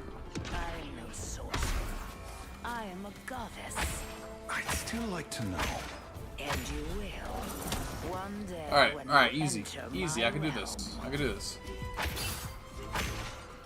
The battle starts in 5, 4, 3, 2, 1. All you need to do is capture the mission area. Got it?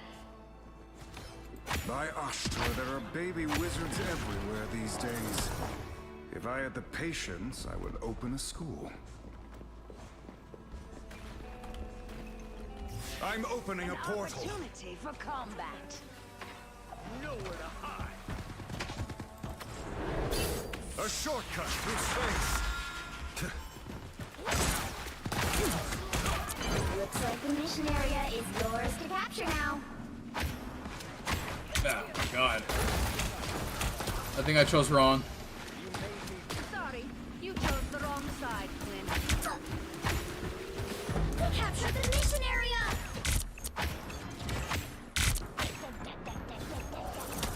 Good medicine.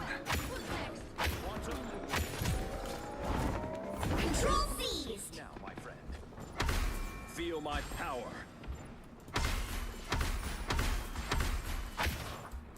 What happens if I touch these?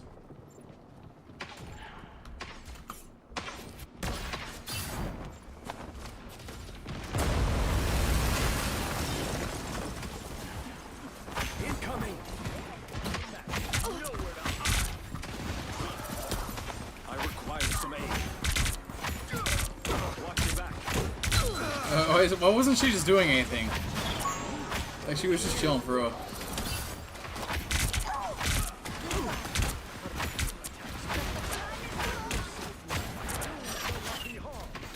What armor is this? Hello?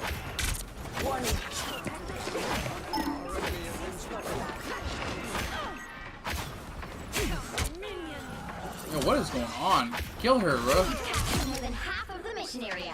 Keep going. That's some heavy artillery, Frank.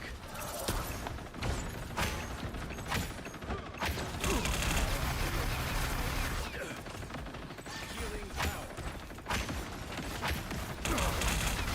Has been demolished. Destroyed. Activating.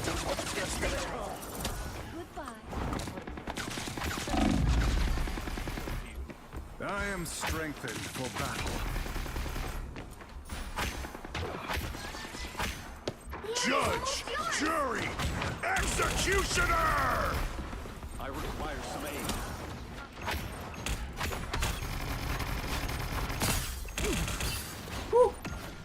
Stand down! Again! This doesn't feel good. This doesn't feel great. I think we're gonna lose. Keep fighting until we have a winner. Control lost.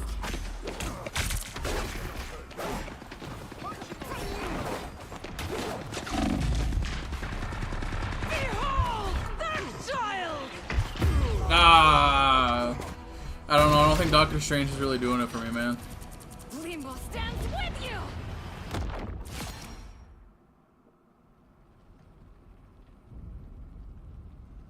Nah. My power is a gift from Solal the Undying.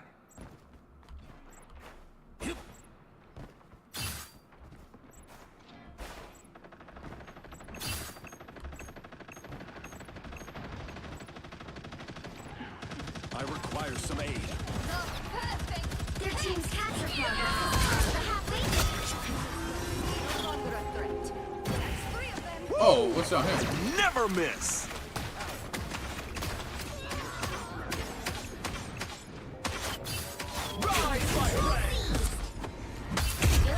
Oh, I got him. Oh yeah. He'll get last.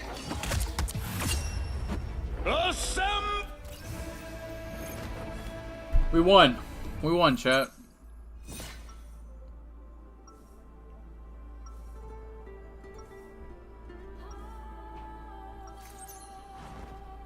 I'm the sworn protector of Quinlan.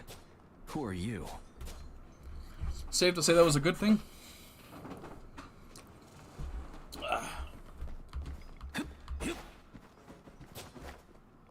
30 seconds before you attack. Get ready.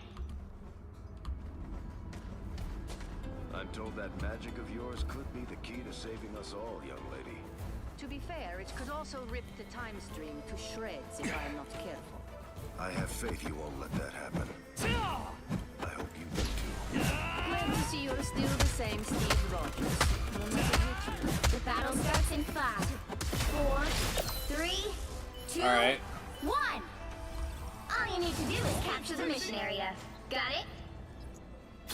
What Loki has begun in Asgard, I will complete.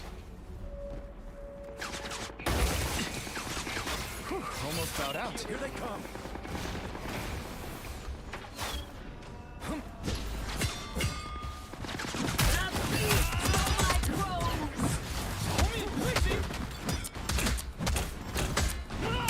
Oh God! No way! No way! No way, dude! Oh my God! I hate Captain America. I hate him. The Iron Fist. What does what do? Mission area is yours. Time to celebrate.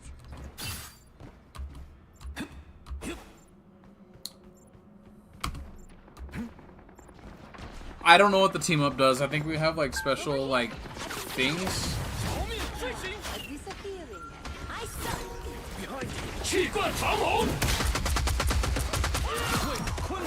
Know your place, Punisher. Know your place.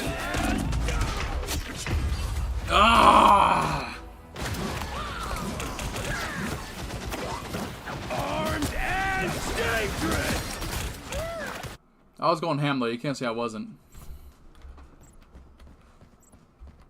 Chad, does this battle call for Star-Lord?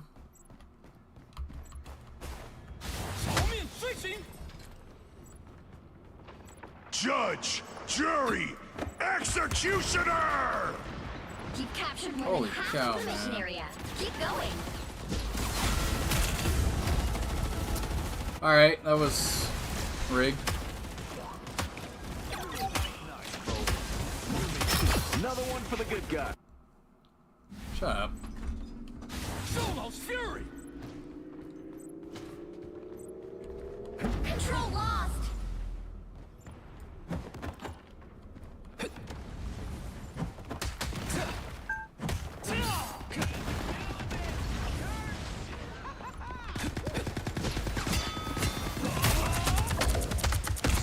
Defeat was your destiny.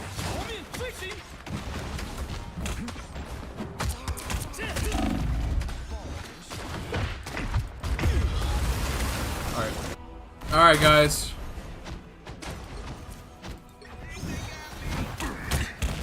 I am Odinson. Let's see what I can do with Star-Lord. Plus, I'll be able to get to my team faster. Jesus. Is there a Scarlet Witch in here, bro?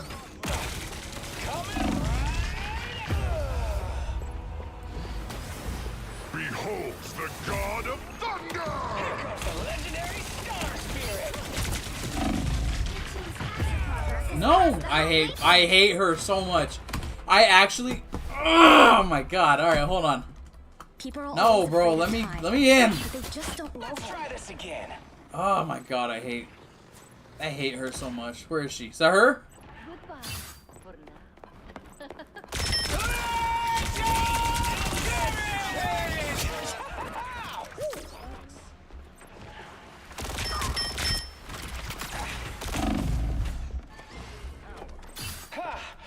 Much better. There's a hair in my mouth.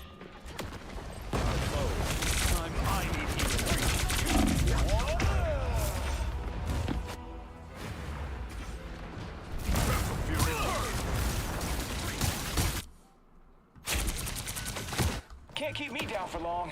This game sucks. Rise, my friends! You'll have to keep fighting until we have a winner. Control C. Overtime. Success is ours.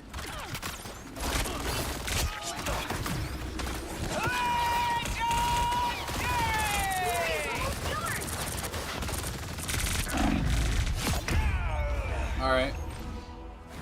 Alright. Oh my god, was the Scarlet Witch again. I'm back, baby. You'll have to keep fighting until we have a winner. Oh my god, overtime. Please don't run out. Please don't run out. Please don't run out. Please don't run out. Ugh.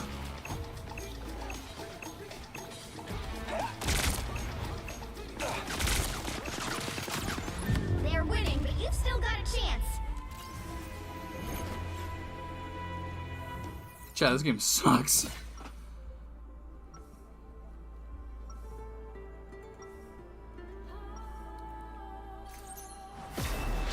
There's only one genuine certified Star-Lord, and you're looking at him. That Scarlet Witch gave me an unbewildered rage that I don't think I've felt in years. We must fight 30 seconds before you attack. Get ready. the attack here, you fools. Yes. This conflict is growing more dire with every new challenge that we face. I bet you're wishing you just stayed in that cocoon of yours, huh, Adam? I've never been one to hide from matters of great cosmic importance, Peter Quill. Oh, well, if you're not planning to use it, can I go have a quick nap? Saving the universe isn't Battle starts in exhausting. 5, 4, 3, 2, 1. All you need to do is capture the mission area. Got Easy. it? Pablo, I'm not him. I'm not him, apparently, when it's against Scarlet Witch. Oh my god, I see you, stupid shark.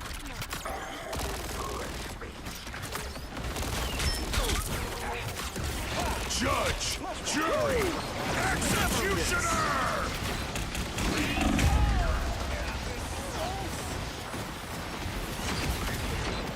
Here comes the legendary Star Spirit! Looks like the mission area is yours to capture now. Coming right at ya!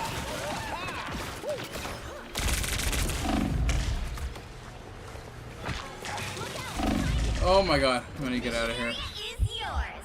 Is there a healer around here, chat? Is there a healer? Behold the god of thunder!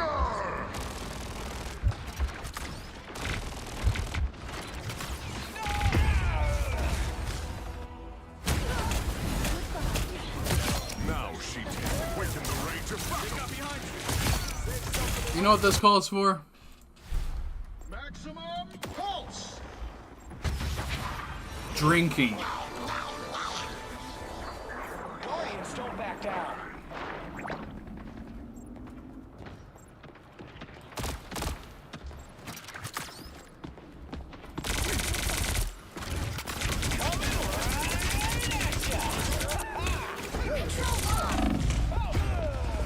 Alright.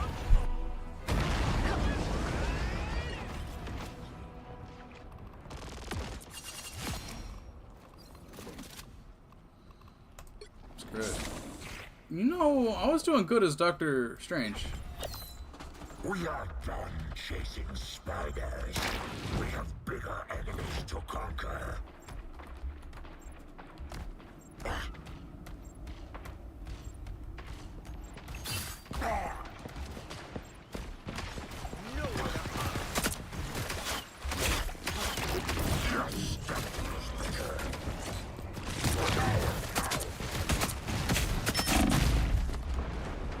No way, bro. How? How is bro healing? Wrong side, Clint. Your team's capture progress has passed the halfway point. Control C.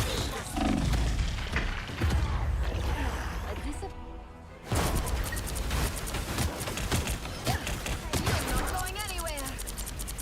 That's it now. You've captured more than half of the mission area. Keep going. I don't know what to do anymore. I don't know what to do anymore, guys. I thought I had like a heal, but I guess not. Just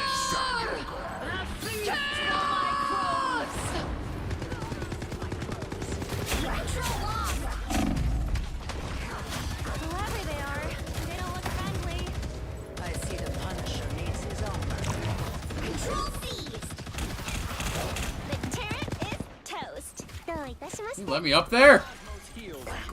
Back to full strength.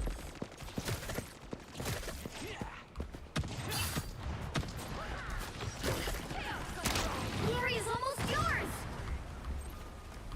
Oh my god, let me up there.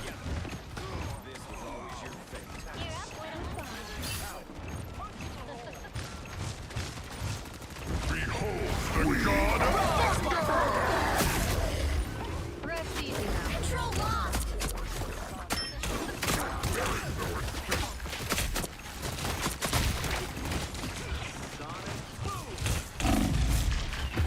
Ah, man. I got him with the Venom,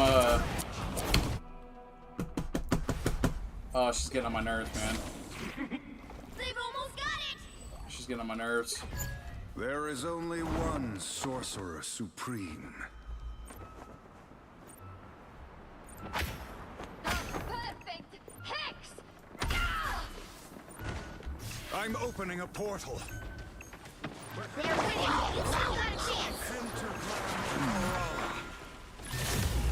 You'll have to keep fighting until we have a winner.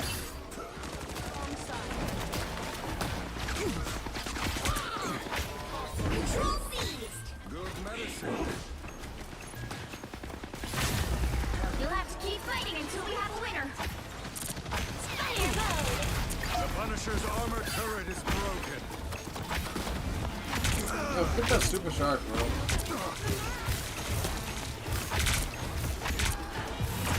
Tricky thing. We lost. Oh, we won.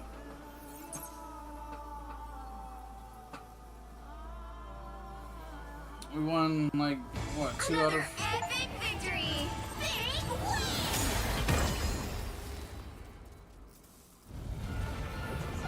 Yeah, I figured.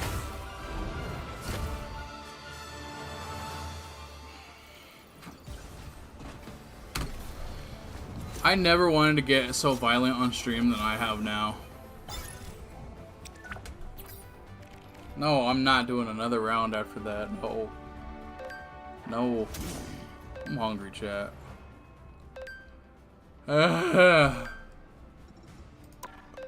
Anyway,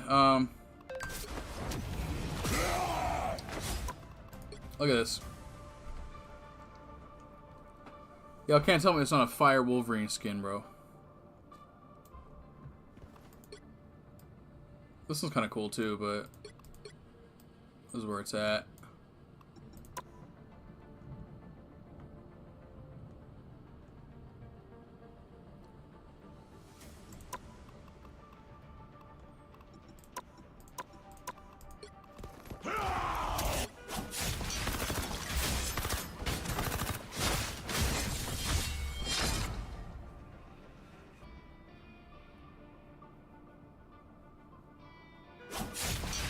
I think it wasn't just because, like, since it was like Deadpool and Wolverine, like maybe it was like an exclusive type deal, or you had to like pay for it. This game's gonna make me lose my mind. I hate this game. I love it. It's a fun game, but I don't know. Something about that last one really did it for me.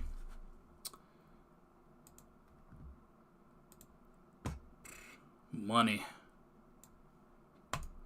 Bro might be Dutch.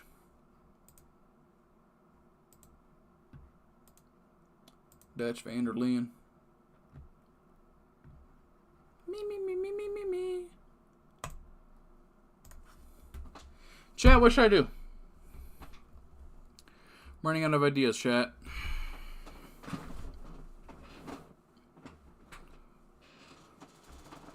Should I do that? I might just do that. I want you. We're gonna take a 5-minute break, chat. 5 minutes. In that time, I need ideas. What do I do? I might go back to zombies. We'll see. We'll see. I might play Red Dead. I don't know. We'll see. But take some time. Think about it. I will be back.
Chat.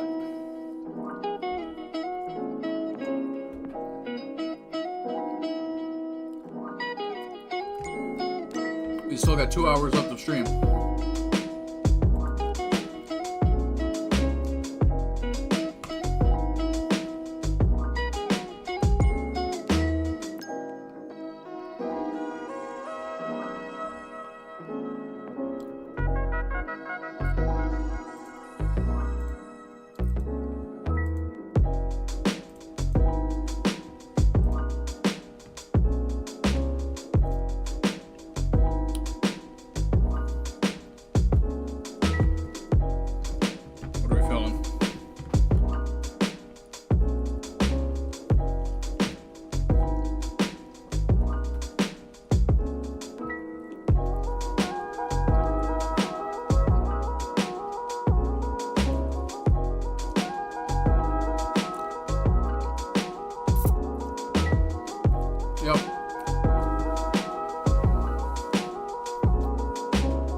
Eminem song.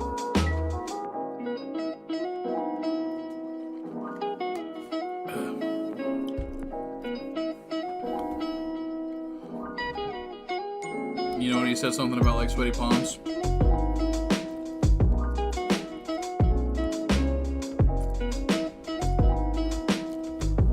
Spaghetti.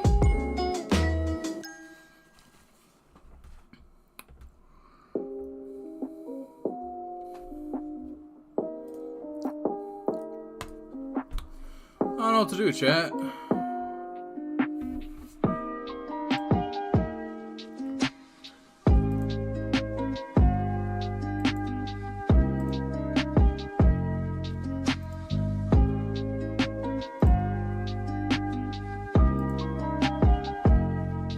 Excuse me.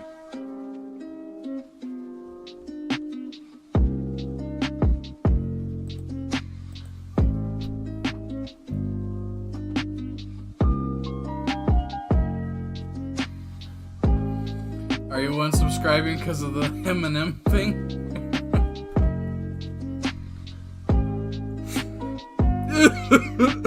Ouchie.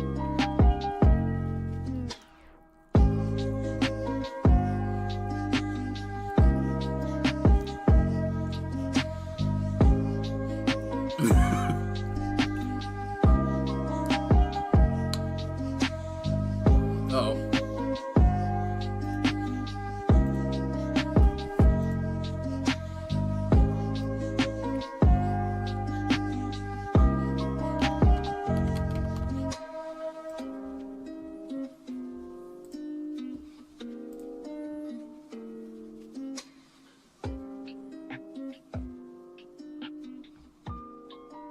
We'll watch some of this stuff while I continue my dinner. This guy? This is the type of stuff I've been into lately. I've been like watching like paranormal stuff, and I'm like, yeah, paranormals.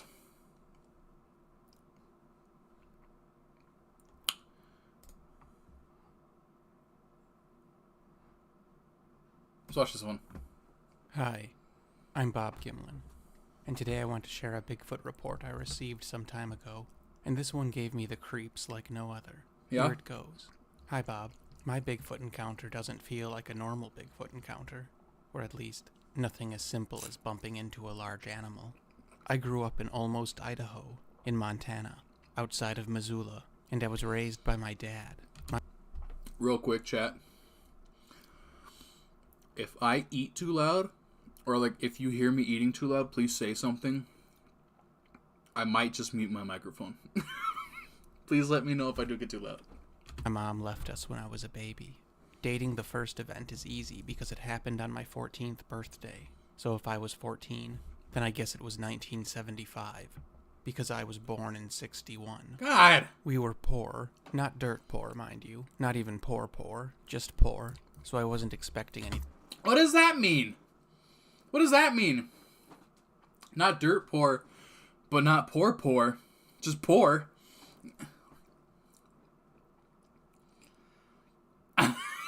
What does that mean, bro? In 75, because I was born in 61. We were poor, not dirt poor, mind you. Not even poor, just poor.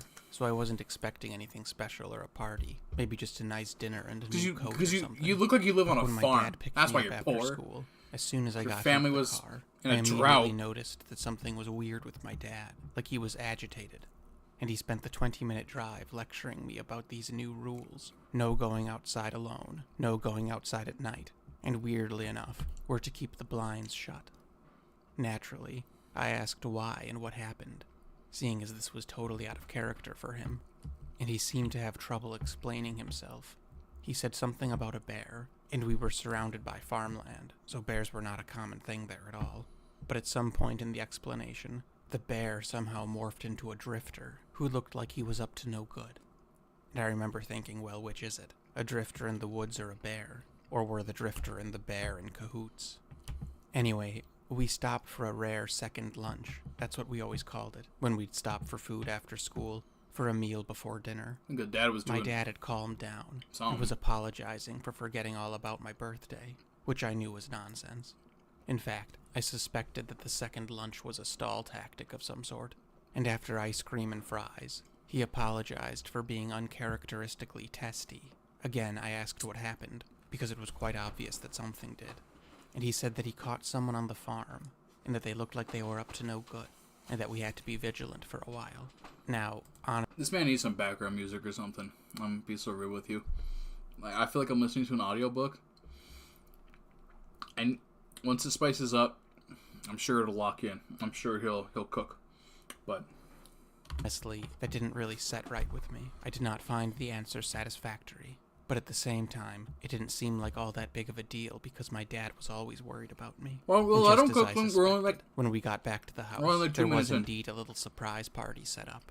The surprise aspect was a nice effort, but we parked in front and went in through the front door, which we never did, mysteriously avoiding the back of the house where cars might be parked.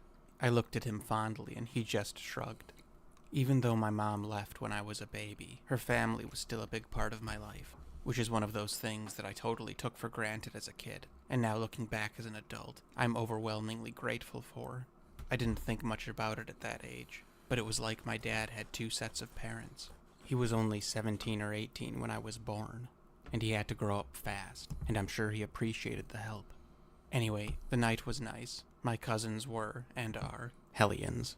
I had recently made the grievous error of telling them that I was afraid of snakes, so they did everything possible to incorporate them. But at some point, my dad and my grandfather, my mom's dad, must have slipped away and had a discussion, because my dad and I spent the next 3 nights at their house, which wasn't all that unusual, because they actually lived closer to school than I did, and I've stayed there before, so it wasn't really a big deal. But looking back, I'm sure... You know, while we're on the topic of, like, Bigfoot territory and whatnot, I don't know why I'm thinking about this, but, like, when I had to go to my girlfriend's grandparents' house in Nebraska, if anything would be Bigfoot territory, it would be out there. It was nothing but fields, man. It was either going to be, like, some form of, like, a Wendigo or a Bigfoot or, like, Leatherface. Like, there was actually, it was horrifying. All this way out in the boonies, man. It was insane. It was a nice area though, because, you know, I'm used to like the city and whatnot. But it was nice to like get a change. But God, that was horrifying out there. We'll continue with this. It was related to the drifter bear. Oops. We came back to the house in a few days changed it on a Sunday, and other than Dad being more vigilant than normal, nothing really changed. I can't recall anything unusual happening for 2 years, and I totally forgot about the drifting bear. No. I actually genuinely felt like I had to survive. It was a Halloween party, and I dressed up as Deacon St. John from Days Gone. I had like the vest, and I had like a little axe, like a baseball bat with the saw blade in it. I had a little Colt 45 with me too, a little airsoft. Man, I was ready. Dude, I had that on though. I had a fire costume. It was pretty good. It was pretty good. It's pretty goated. Let's continue. That is, until one hot summer night. That night, I was 15 or 16, and I was lying in bed at about 11 p.m. when I noticed the porch light turn on.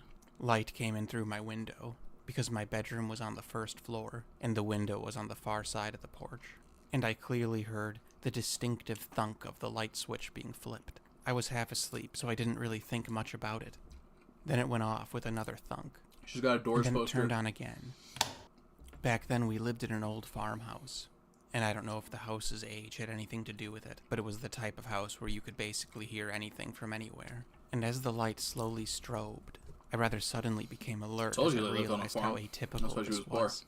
I definitely would have heard my dad get up and walk down to the porch, and I knew it couldn't be the bulb being half burnt out or something, because I could distinctly hear the switch being flipped. I don't know how long this went on, probably a minute, maybe 2. The light would come on for maybe half a second, then go off, and then go on again, sometimes slower, sometimes faster.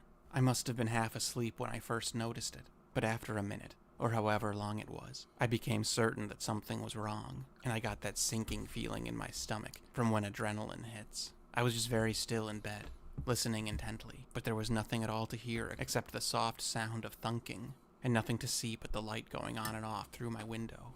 I got out of bed, and I was a master of moving silently on those rickety wooden floors, so I was going to stealthily investigate, when all of a sudden, I heard this low-pitched sound that I'll never forget.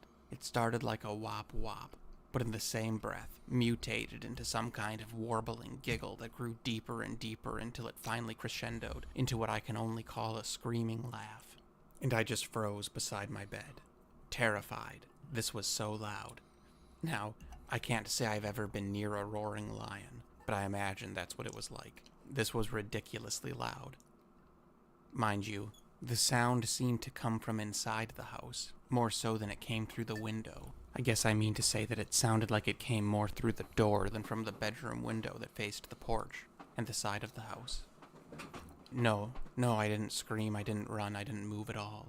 And looking back, I consider this to be the first time in my life that I recall entirely being taken over by instinct. I froze like a deer. I don't think I could have moved if I wanted to. I think on a deep primal level, that was my instincts telling me to not draw any attention to myself. In that moment, I felt exactly like prey. Hey, sorry for interrupting. Isn't that annoying? What if I told you there was a way to get rid of ads like this? Really? And before the laugh even ended, I heard my dad charging out of his bedroom and down the stairs. A noise I've heard 1,000 times, but not once with this urgency. It almost sounded like he had boots on, but I could tell he didn't. His bedroom was the only room upstairs, and it was one of those houses where the second floor is more like an attic between the eaves of the roof, and the only bathroom was downstairs. So obviously I've heard him come down those stairs 1,000,000 times at night, and this was not like any of those times. So he comes charging downstairs, and I heard him shout the word down, so I dove under the bed. And the stairs to the second floor led directly to the front door, so he would have been able to see the front door from 2/3 down the steps. I'm smiling as I'm writing this because even 40 years later, I can remember the exact sound of my dad taking those steps. Aside from this instance, it's a fond memory of mine, because it meant my dad was nearby. But from under the bed, I heard him pause with maybe 2 or 3 steps left to take. I knew he stopped with 2 or 3 steps left because I didn't hear him hit the landing, which had a different sound. My desk made an unusual creak I've never heard. And this I'll never forget. My daddy cursed, the SH word. Now to be clear, my dad was known to swear on occasion, but I'll never forget this because it had 2 distinct syllables. She, it. I don't know why, but that always stuck with me. He turned it into 2 words, which I'd never heard before. He must have been holding his 12 gauge because he shot from inside the house, and it shot through the door. Then I heard him leap, clearing the landing altogether and landing by the front door, and I heard it swing open. So my dad was on the porch now, and then I heard 2 more shots, and my dad was shouting basically jargon, just like one would when trying to scare off an aggressive bear. And I'd never heard my dad, or any adult, make noises like that. Just nasty yells of aggressive jargon. Then the door to my room flies open. I'm sorry. I'm picturing, like, caveman speak. Ah, shoot, I got some sauce on my... And I know... Spacebar. I'm picturing just caveman sounds, I'm sorry. I'm just picturing him, like, at the door, like, I'm sorry, okay. Oh, it's my dad, because I heard him coming. And as soon as he turns the light on, he makes this devastated gasping noise, because he thinks I'm gone, because I'm tucked under the bed. So I tell him I'm right here, and I clamber out, and I'll never forget the relief on his face. I'm a parent and grandparent now, too, and I can tell you with certainty that that's love right there, when you think your kid is gone and then you find them. Which is why I never let my middle son go to Walmart ever again. That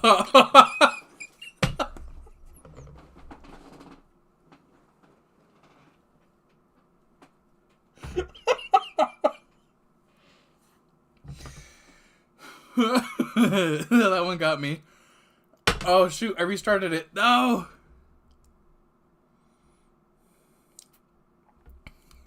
Oh.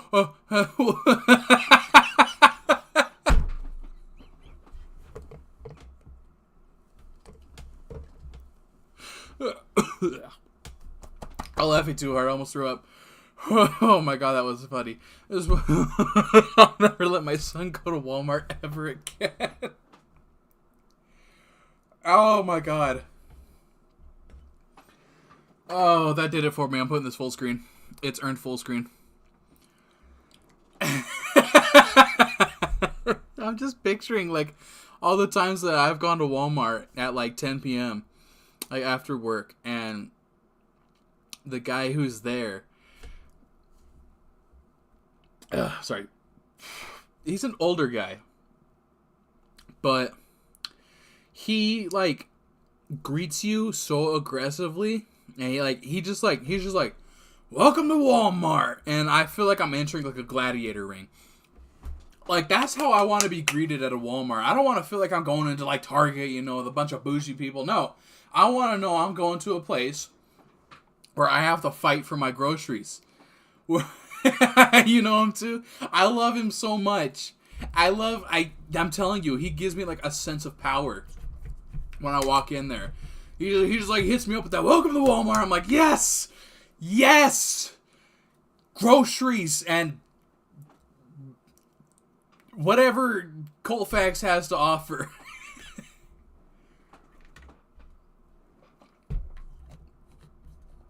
I'm sorry, but that one got me. That one was funny. And I can tell you with All right, certainty let's continue. that's love right there. When you think your kid is gone and then you find them. Which is why I never let my middle son go to Walmart ever again. And why is it her middle son? Like, is it her oldest and youngest? They can still go to Walmart? Did something happen to little bro where he just like...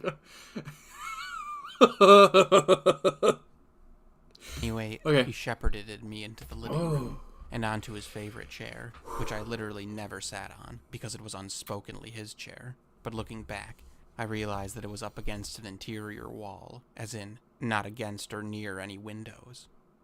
Obviously, I asked what the hell was going on, and here's another thing about that weird night I'll never forget. He said, I don't know, my sweet little Kolachki cookie. And moments later, he called me, quote, my pudgy potato pierogi. Few things about that. He's not calling her these names, bro. He's not calling her any of these. There's no reason to lie, bro. First of all, I was a very thin child, so I don't know where pudgy came from. Though perhaps even more strangely, I am not Polish, and no one in my family is. And a day before these utterances were made, I would have bet $1 that he couldn't identify a kolachki or a pierogi, seeing as he didn't watch cooking shows, and the extent of his home cooking was steak and baked potatoes. So I have no idea where that came from. Maybe he was dreaming about food. I think his brain just vomited those phrases out in a word salad, produced from the relief of knowing I was okay. My dad called the police, and I talked to them too. And I was there the whole time. I think my dad wanted me to be part of it, to add credibility to the story, even though I hadn't seen anything, but I sure as hell heard it. And I don't know why, but at some point when my dad was talking to the cops, and I had kind of zoned out, is when I realized something about what happened. So, our porch lights had 2 switches. One outside on the side of the porch by a couple outlets, but the other switch was inside, beside the front door. When I was in bed, I guess I had assumed that it was the outside switch being messed with, because I hadn't heard anything inside the house.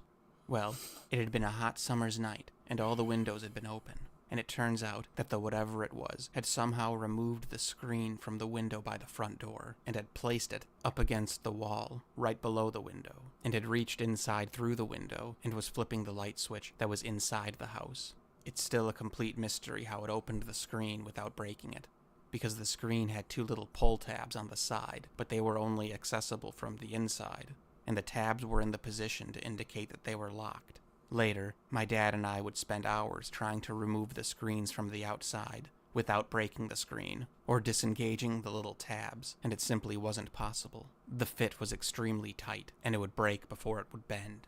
The only explanation that makes sense is that the pull tabs were in the open position, and that things simply could have leveraged the screens out of the window and then moved them to the closed position once he had access to the little levers, but that doesn't make sense either.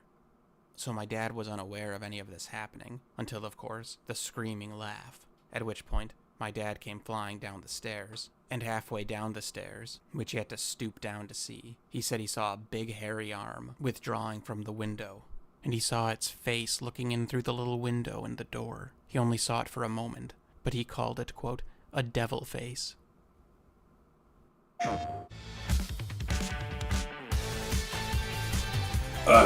Can't get mad at PlayStation. He could only see its eyes and the bridge of the nose, but he said it looked like the devil, and mad as hell. He said it looked evil, and he got a good look at it through the little glass window on the door. He didn't see much of it, but what he did see, he saw well.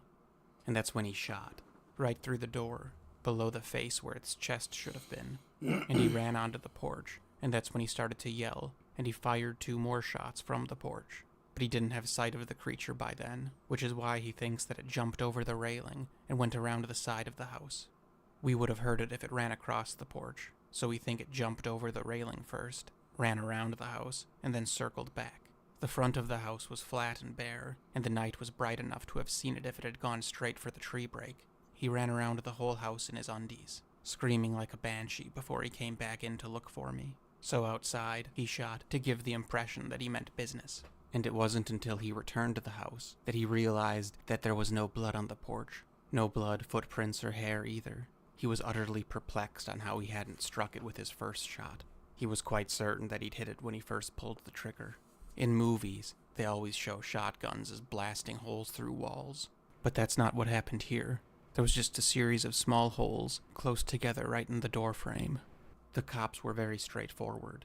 They said that they're not filing a report, and that these things don't usually bother people, and that we should just leave them alone. I remember that very specifically because my dad went off on them. He said, usually? Oh, they don't usually bother people? The only thing that I really remember about the cops was that they were excited about the thing's size. They tried to recreate it multiple times, to flip the switch through the open window, with their head visible in the little window on the door, and it wasn't even close to possible. My dad could barely get his whole hand flat against the door, and when I tried, I couldn't even get my elbow to the window while keeping my line of sight through the little glass pane on the door. Another thing about its size that my dad insisted upon was that he and the cops had to cock their heads more than the creature did in order to angle their elbow through the open window. My dad said that the creature's head wasn't straight up and down, but it was far less at an angle than when he or the police tried. One of the cops was a bear of a man, and he could get his arm in the window with his head straight, but his hand barely made it to the center of the door, and certainly not to the switch on the other side. My dad told the cops that it was too big to fit in through the window, but it could have busted through the door easy as pie if it had a mind to. I know this doesn't really fit into the mindset that a lot of people have about a Bigfoot cover-up or whatever, but I was there, and I specifically recall the cops saying, "We're not filing a report. We get a few calls like this every year, usually from the same people. Just let it alone." And one of the cops told him that they don't come inside houses, and that's when my dad told them to get off his property. And after they left, my dad and I had ice cream, and he told me about what happened 2 years ago on my 14th birthday. But you should know this first, I guess. The previous owner of the house raised hogs there, and there used to be this wallow right on the side of the house that was so filthy that my dad filled it with rocks and charcoal, and then dumped a dump truck load of sand over it. And we called it a sandbox, just because my dad and I played in it a lot when I was a kid, but it was really just a sandy patch of yard. Anyway, on my 14th birthday, while I was at school, my dad was coming up the driveway when he saw a black figure in the sand pit. At first, he thought it was a wayward hog or something, but as he got closer, he saw it was human-shaped, only much larger, somehow both lankier and stouter than a person. Its position was peculiar. He said it was on its knees, pulling sand towards its chest, simultaneously digging a hole and making a mound.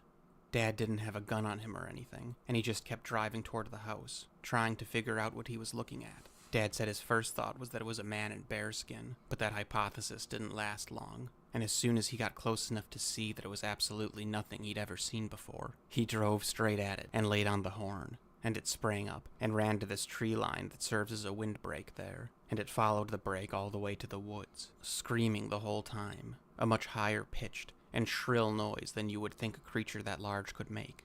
Dad said the thing galloped like a horse.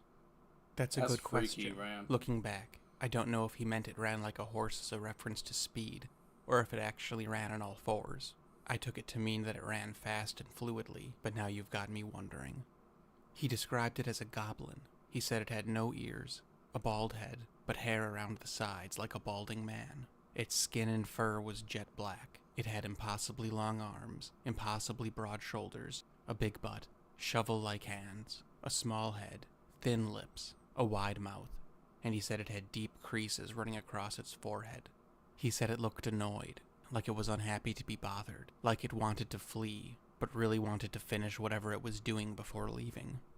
Dad called our closest neighbor, who lived about a quarter of a mile away. I guess the neighbor had, on occasion, asked my dad very strange questions that hadn't made any sense until the sighting. My dad told him exactly what he saw, and I guess the marks in the sand were pretty compelling too.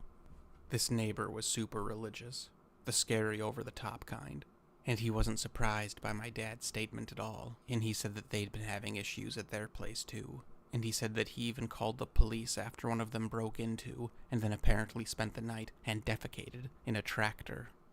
He said that a little one stole clothes from a clothesline and has been wearing his wife's sundress for about a year. He said he'd called the police multiple times, and that half the time they told him the same thing they told my dad, and the other half of the time they gaslighted him. So my dad and this neighbor guy, who is 30 years older than my dad, poked around the pit, and they found a bunch of stuff under this mound.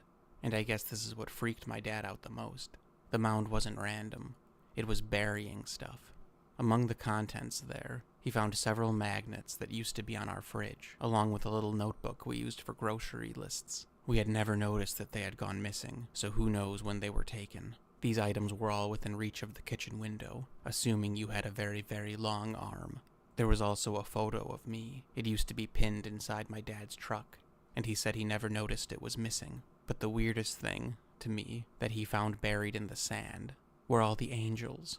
There were 12 different depictions of angels. Some were little stone or ceramic yard ornaments. Some looked like Christmas tree decorations, and some were very heavy and expensive lawn ornaments. And the plastic ones all looked like they had spent a very long time outside.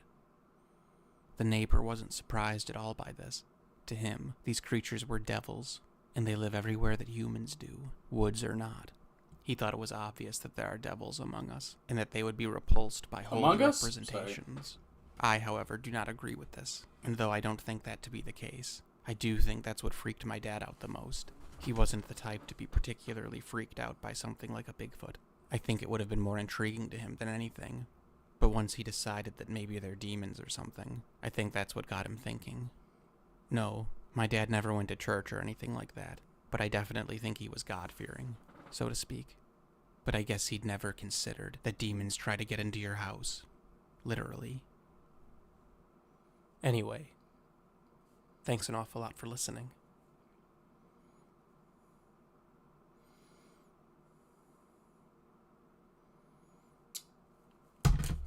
That's crazy, man. That's actually one thing that like I'll always like believe in is like stuff like that, like Bigfoots or like stuff that like I feel like it has to be real to like an extent, you know. I'm not saying like I fully believe, but like it's one of those things where I feel like I'd have to like see it till I fully believe, but like I don't doubt it entirely.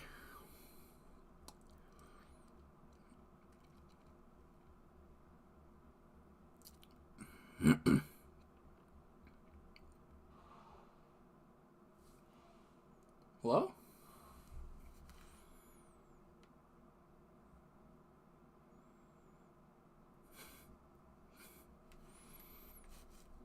I think someone just blew their nose. I think that's what I heard. I need to get out of this hallway, man, when I start doing these things. I need a wall behind me. I can't keep living like this. Look how horrifying that is. You heard it too? Okay, cool. Yeah, someone definitely blew their nose then. That was scary. It's freaky. No, I do definitely believe in like stuff that like is like especially like in the woodland areas. Like I said, when I was out in like Nebraska, man. Something was gonna come out. Honestly, felt kind of like Blair Witch territory as well. Like I was gonna like walk over to a tree and like see like some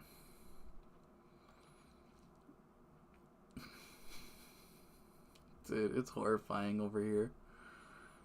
All I have is the lamp I have on my desk, and that's the only lights I have. I mean, I have the hallway light, but that's too bright.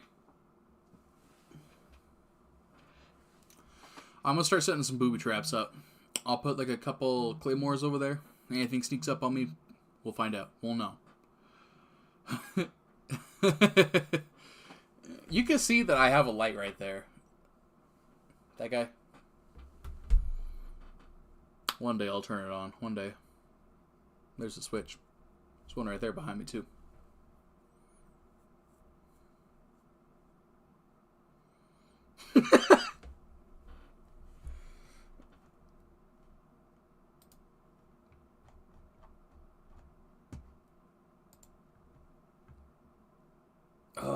man.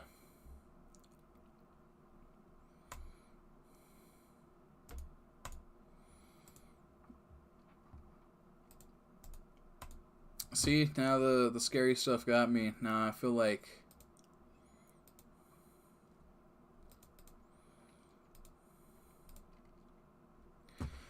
Oh, let me find this creepy video. Hold on. That I watched the other day.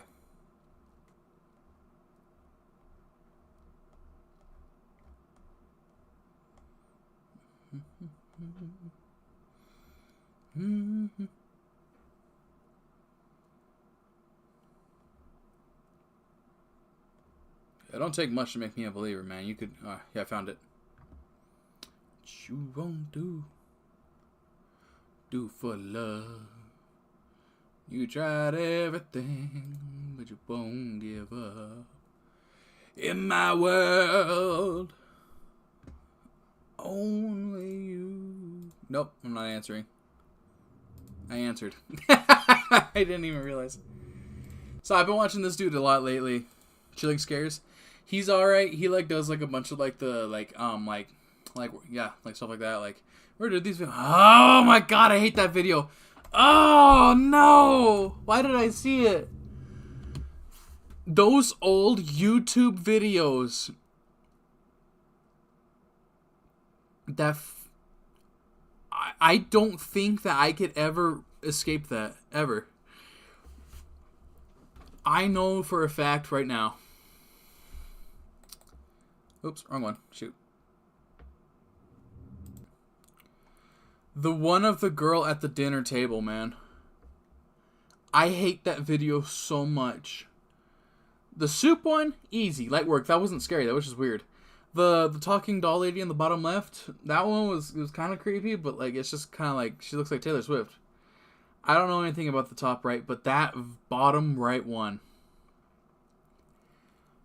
I remember a couple streams ago for like my Halloween stream, I think. No, it was before. It was my spooky night stream. My scary night stream I did. This video, I couldn't even get past like the first word she said. I physically cannot. I'm getting nauseous.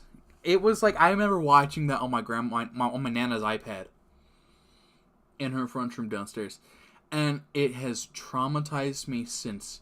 You know it's bad when you could watch a video in broad daylight and it freaks you out. Like, usually, like, if I watch something scary, it's gonna be at night, and, you know, at nighttime, everything's scary, right? I'm in the dark, like this right here. Horrifying. It was, like, the middle of the day, bro. It was, like, 11 a.m. middle of the day. And it scared me. Oh, my God. I can't. I actually can't. We're not touching that video. But anyway, so I've been watching these because, like I said, I want to do something like this. I want to go and, like, look in an abandoned place, and I want to go in there with, like, an EMF and a camera. I want to see if I can get, like, any ghosts or anything, you know? Because I'm in my IRL exploring era. I just don't know where to go. But I've been watching these, and this one was freaky, man. This one was freaky because Christopher Brian Hill is an urban explorer with a YouTube channel called Urbex Hill.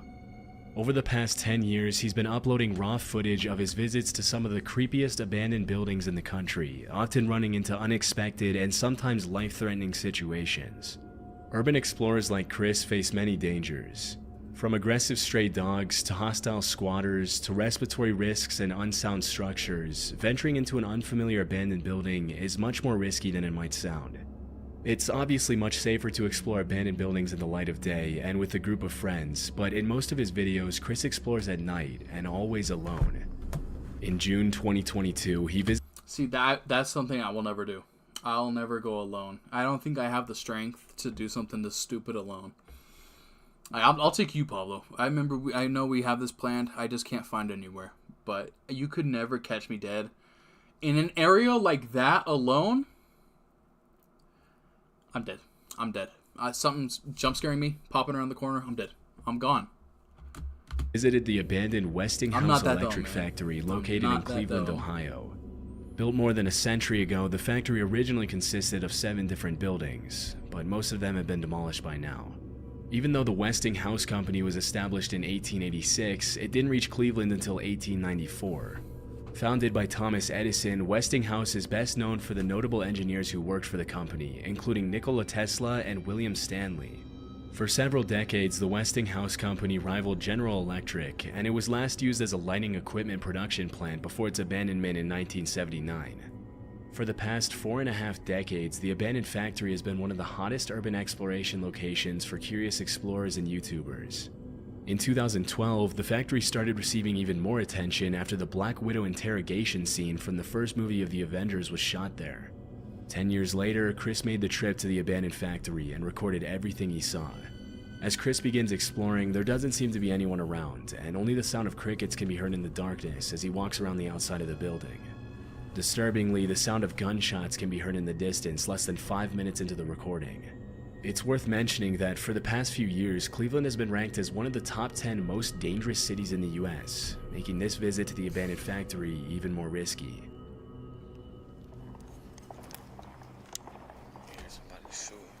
That's just Cleveland, though. I mean, Cleveland's scary, you know, just because of that reason. That's Cleveland. That's what I just said. That's crazy. I didn't know he was going to say that. It's not even that far away from here. Oh, that sounds like a shootout. Chris has experience exploring everything from abandoned mental hospitals and sanatoriums to vacant occult temples, and he shrugs off the fear as he enters the creepy building. Just like in many abandoned buildings, Chris finds a mattress on the floor, meaning at least one person has been sleeping there recently. As he captures footage of the first floor and walks up the stairs to the second floor, all that can be heard in the eerie darkness is the sound of his footsteps. A few minutes later, Chris goes down to the basement, and the footage becomes increasingly creepier as Chris runs into a series of dead ends under the leaky, moldy ceiling. Okay, I'm hearing something. Maybe it's an animal. There's animals down here. At several points during his exploration of the basement, he can be heard making comments about a strange noise coming from somewhere on that floor, and at first he seems to think it's an animal. Alarmingly, he finds a few shell casings on the ground from what was probably a 9mm handgun. Although it would be pretty unsettling to find something like this lying on the ground in an abandoned factory basement, it's worth mentioning that police departments often use abandoned buildings and complexes for training exercises. However, in this case, it's impossible to know if that's really what happened. Shortly after, he comes across a series of disturbing messages on the walls. He continues recording as he walks down narrow corridors, and this is where things get a lot more disturbing. This place is so wet.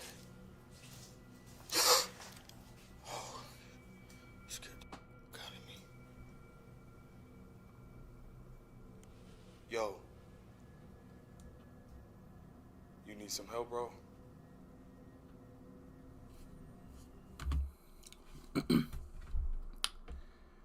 If I ever do something like this, I see that at the end of a dark hall. The Blair Witch is after that man right now. You could not catch me dead in there, bro. I'm out. I'm dipping. I'm gone. That is... Oh, man, that's scary. Yo.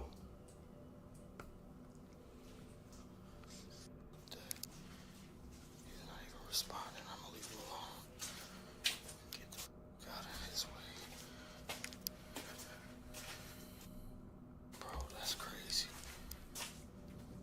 After about 20 minutes of exploring, the visit takes a very dark turn as Chris runs into a hunched over man without a light at the far end of the room. He calls out to him and asks if he needs any help, but the man doesn't move or respond, and Chris decides to leave him alone. Understandably, Chris's breathing can be heard getting louder and heavier after the extremely unsettling encounter, but things were only about to get more disturbing for him. I'm gonna help that dude out. I'm gonna get this dude a $20 bill. I paused at the good time, but like, why would you go back? What in God? Like, I understand, like, you want to be a good person, help a brother out, but no, I would not go back, man. I would not go back. Oh, that's stupid. Yo. Hey, I got some money for you. He's not there, and he's not responding. About 4 minutes later, Chris decides to go back to help the man out by giving him a $20 bill. But alarmingly, when he goes back to the room, the man is no longer there. This could be incredibly dangerous, as squatters are known to behave aggressively toward unwanted visitors. And because they know the place better than anyone else, they can easily hide in the shadows and attack or scare visitors when they least expect it. One theory that many viewers seemed to favor was that maybe the man was not a homeless person at all, but a gang member who was hiding from the shootout that could be heard at the beginning of the video. However, it's impossible to confirm if this was actually the case, and it seems pretty unlikely given his strange behavior. As he continues searching for the man, Chris notices bats flying around the basement, and things get even more eerie at this point. There's a lot of bats down here, too.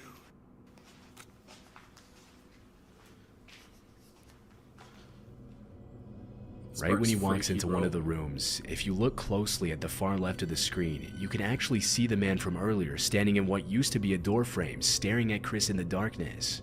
Alarmingly, Chris doesn't notice and continues walking.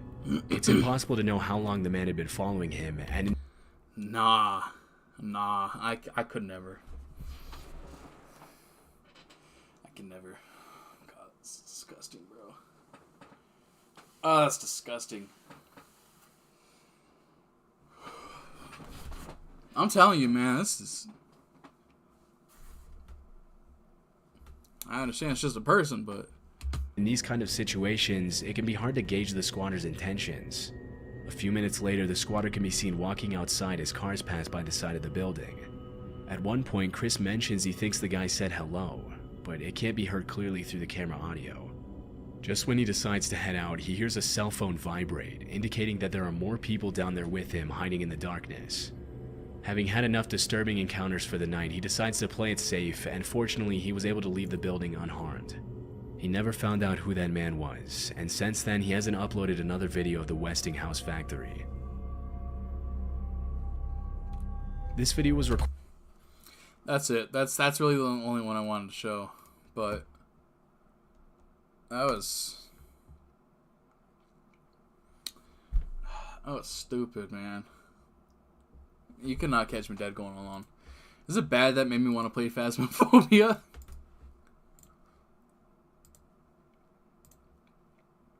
Should I run it real quick? See if I can get the ghost right. Solo Phaz.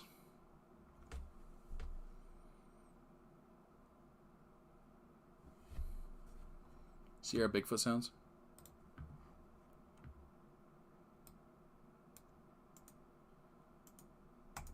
You're making me want to play the Bigfoot game.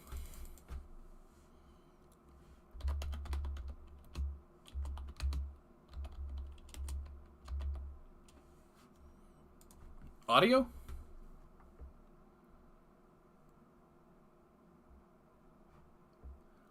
This one or...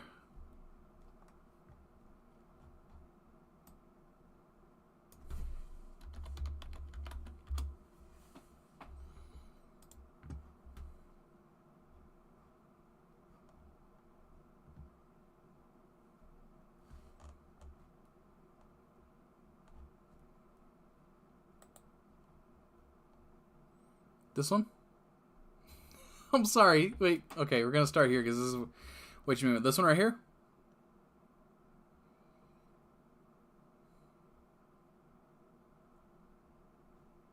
Or this one? Me.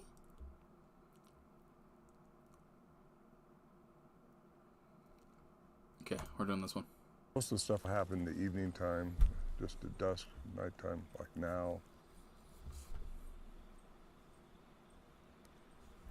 The first time I ever heard anything was later in '71. I came back up with the guys and we was here by the stove. There was a stove here then. And as soon as it starts getting dark, we'd go in. Sometimes you might hear a grunt or a whoop or a big blowing sound or something like that, and that's when you know you want to get inside the shelter because you still don't know what you're dealing with. Whatever it is big, very, very big. We all go inside, close the shelter door, and that's a log that we put between these trees, and then we'd strap it inside a cable, and then they would start making their sounds. And that was in '71 when I first started hearing them, and we started recording them.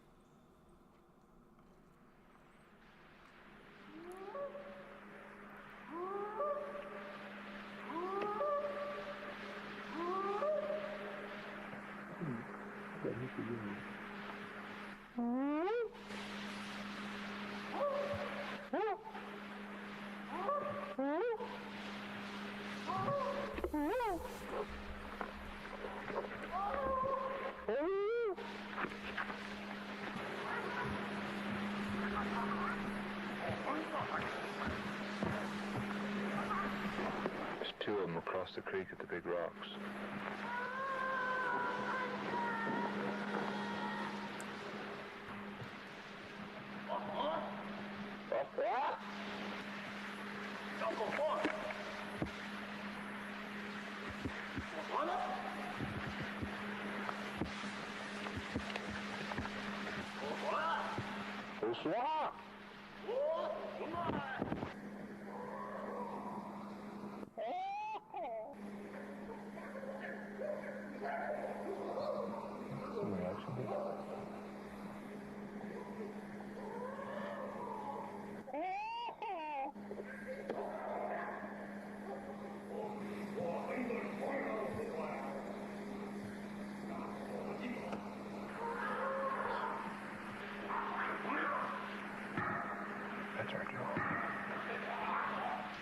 We were all talking about maybe having to shoot our way out. You're just sitting there, all of you are kind of petrified.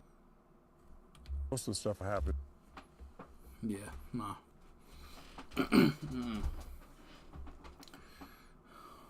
Comments are turned off. Interesting. I ever catch anything like that making a sound in the woods, I'm sobbing, bro. I'll break down in tears.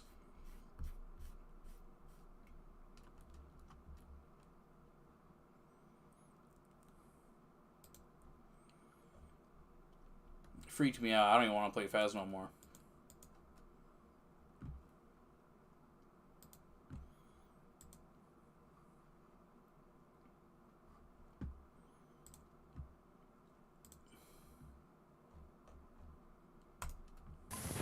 We're in for Nightville.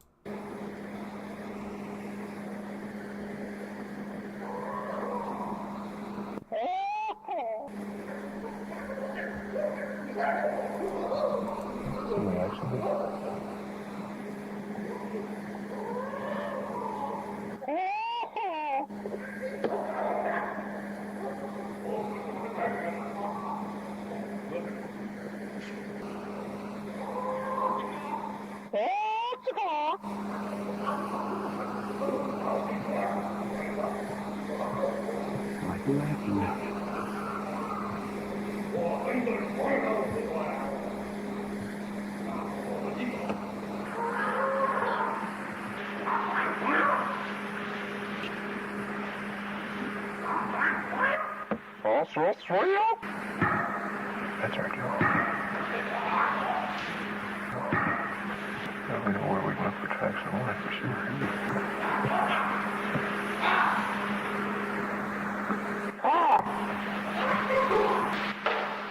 Dude, that's disgusting. Oh my god. Oh, this is getting me.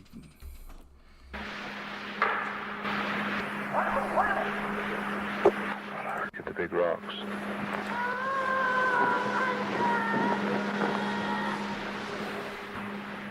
It's a hard act to follow. Yeah, that was freaky, man. It sounds like he talks to us and they talk to each other. Yeah.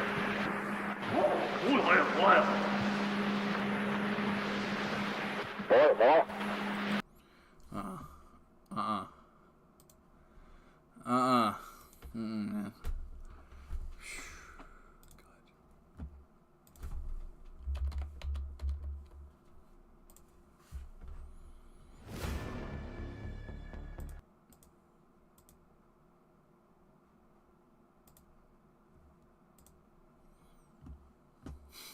Dude, if I heard that in the woods, I don't know what I would do, man. I actually don't know what I would do with myself.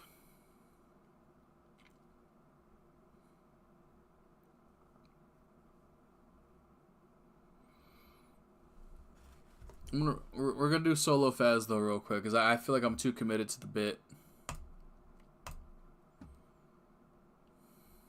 All this, like, exploring and whatnot's getting me. I would very much be paralyzed with fear. I actually very much would be paralyzed with fear. We'll revisit that Bigfoot game. Hold on. We got an hour. Nah. Should I save it for next stream? I'll save it for next stream. Christmas!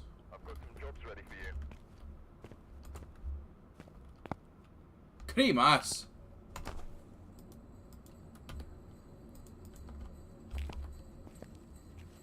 Santa! Santa!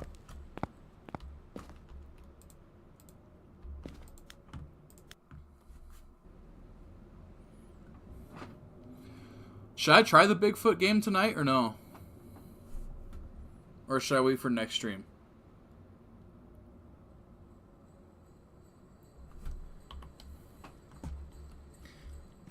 Yeah, which one of you morons still left the window open, man? Everything, man.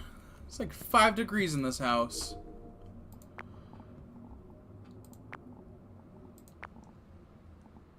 Oh my god, the wind sounds creepy out there.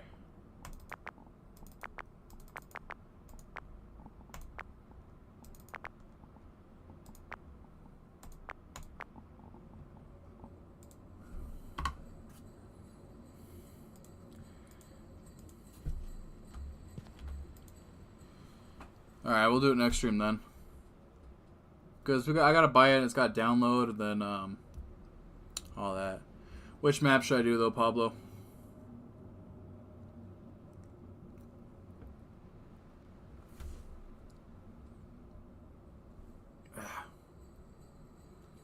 I definitely will. We'll see. I'll just join someone's lobby.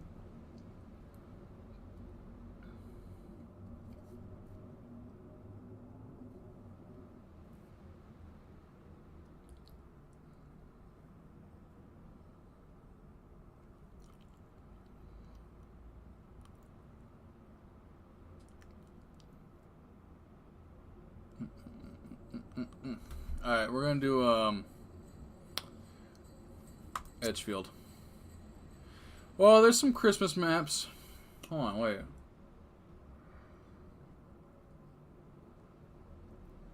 There's the Grafton farmhouse and the Bleasdale farmhouse. What are you feeling?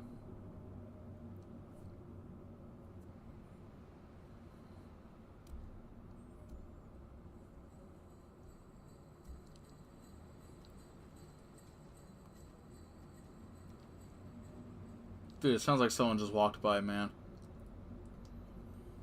Let's do Bleasdale. Alright. Like you said.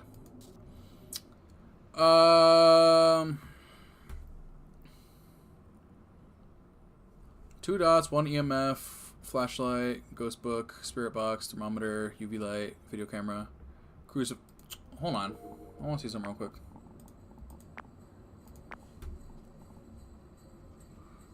Ugh. Oh, I get the new camera at the next level.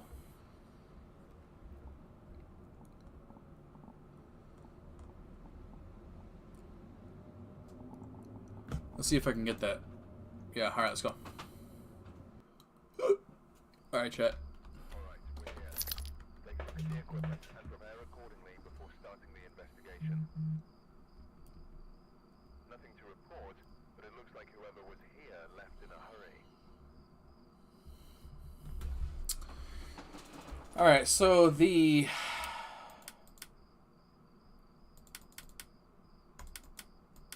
I want to say... the generator is either in the attic or the basement. I want to say that's the basement. I can't tell. Okay, wait, no, this is the bottom, right? Because these are all the entrances that you can go in. So it's in the attic. Lovely.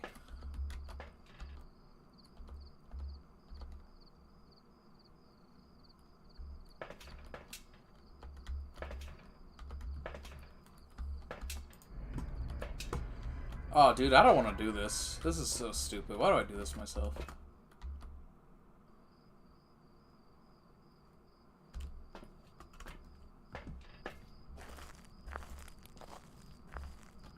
It's Christmas!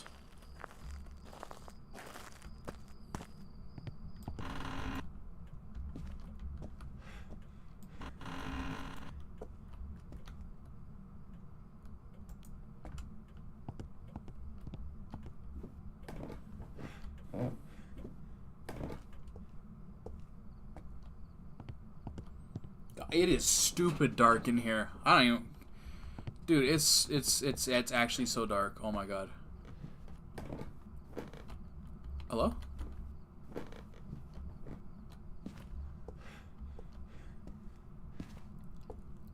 There it is.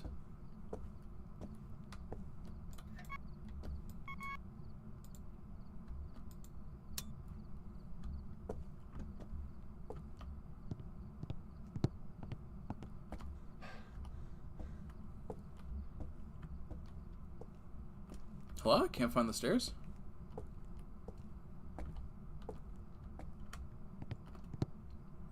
I can't find the stairs. There we go.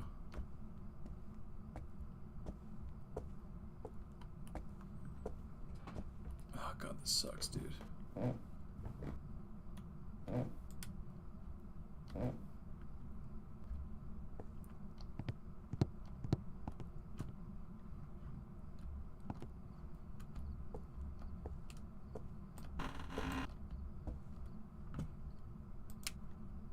I was gonna say, did the lights not work?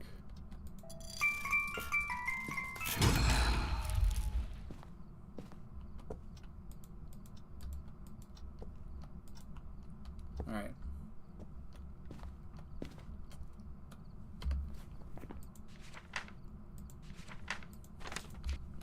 Emma Wilson. Emma Wilson. Oh! It's a pelvis bone right here.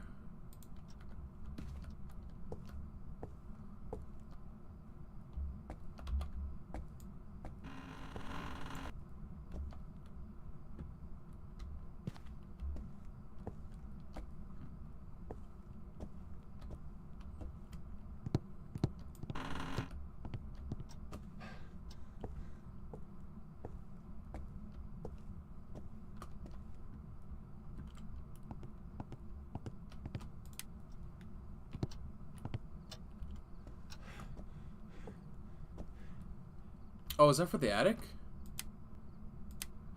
Ah.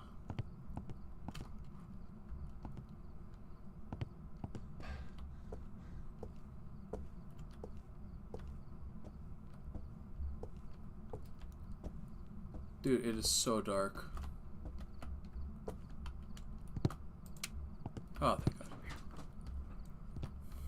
Chat, is it hard for y'all to see too, or is it just me?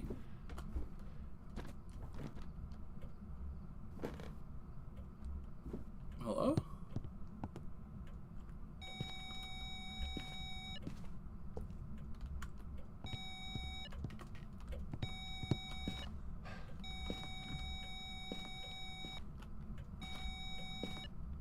Okay, so she's right there.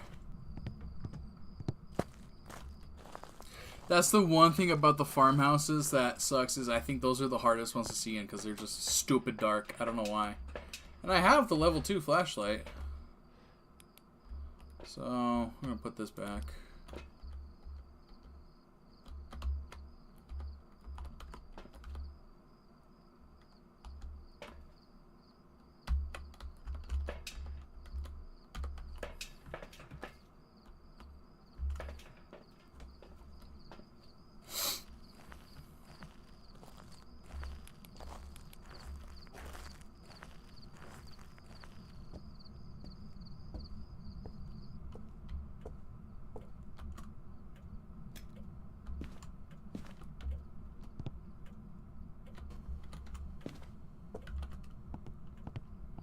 Alright. Let's go observe.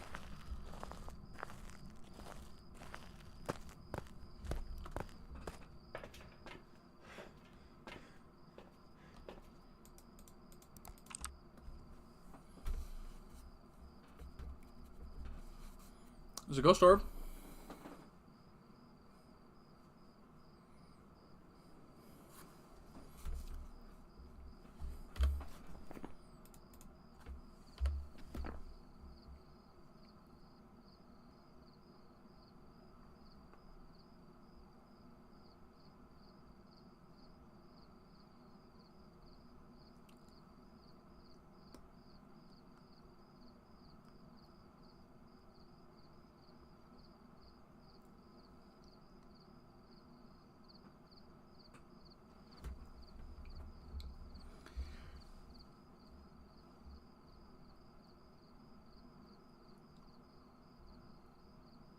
And we only have one ghost orb.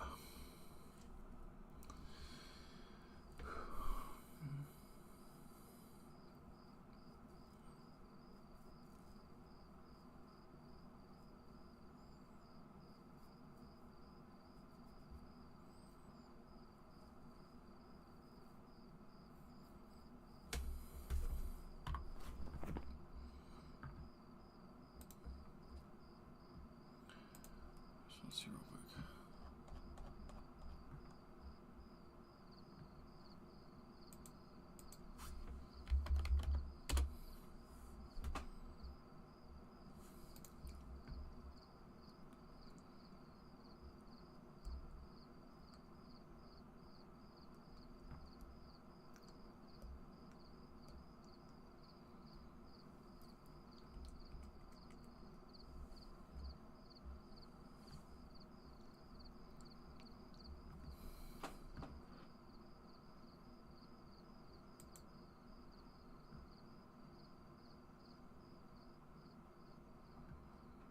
Okay, hold on. Sorry.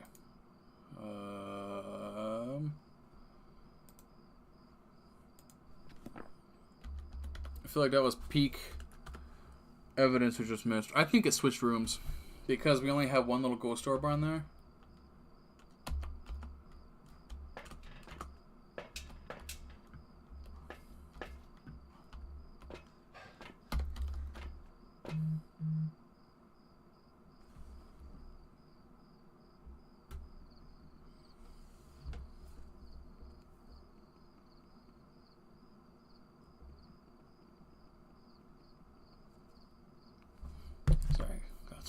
I gotta respond to.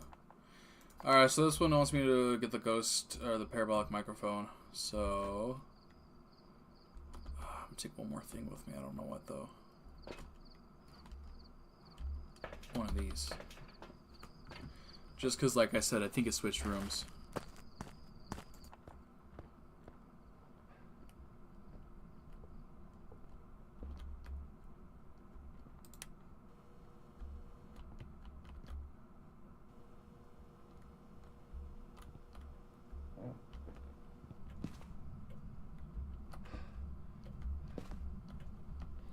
Dude, I don't know where to put this.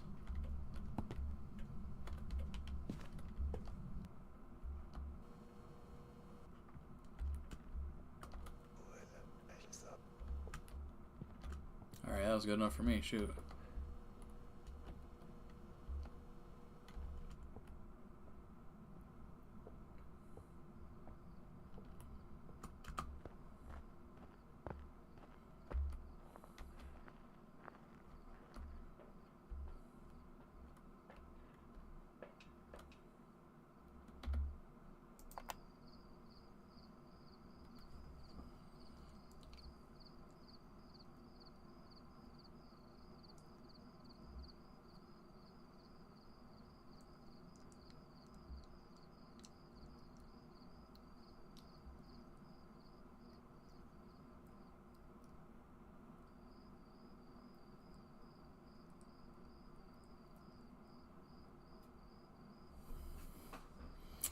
I don't know. I'm going back in.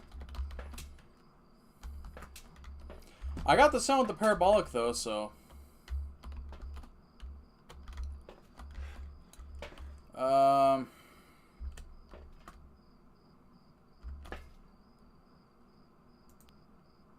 Yeah, we'll just go back in there and see if we can find it again.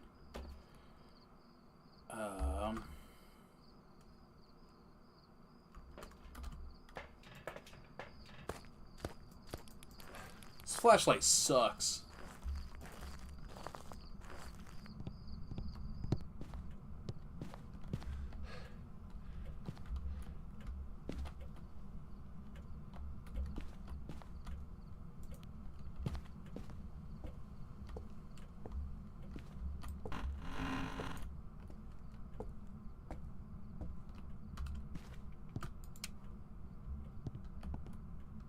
Did it turn off the generator?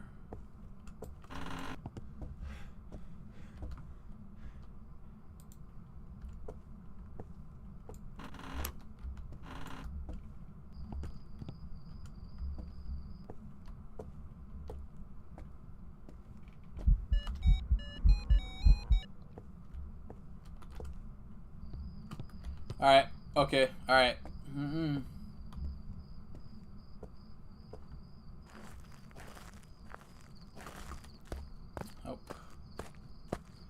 Oh, sir. You can't tell me nothing.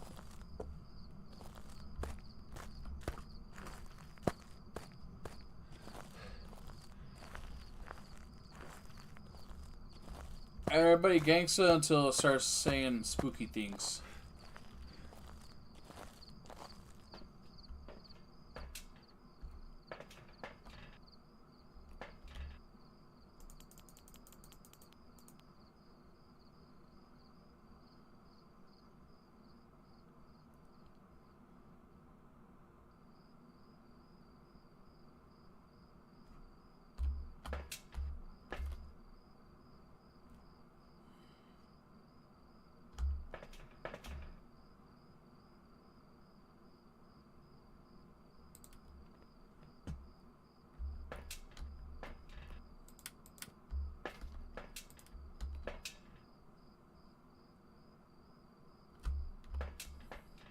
It's throwing stuff around in that room. Or in that area.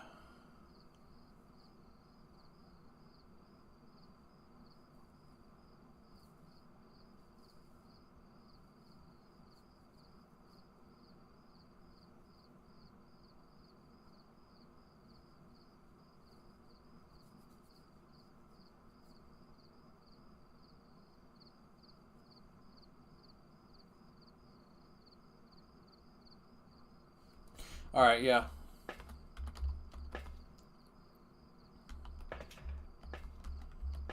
One more stupid piece of evidence I'm gonna get.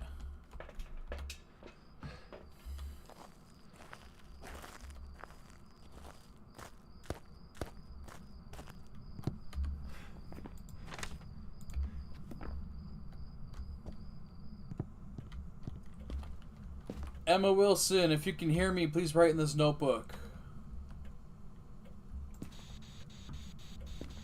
Emma, can you hear me?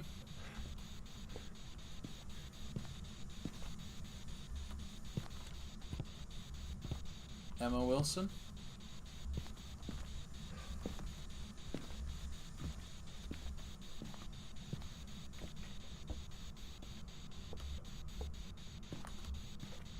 Can you talk to me, Emma?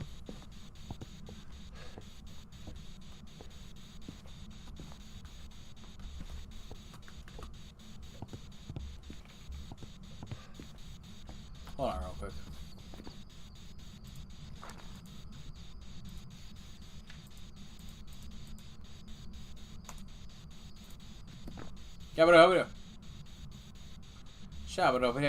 Okay, there we go. I have my microphone switched differently. Emma Wilson, if you can hear me, please write in this journal for me. Can you talk to me, Emma? How old are you, Emma?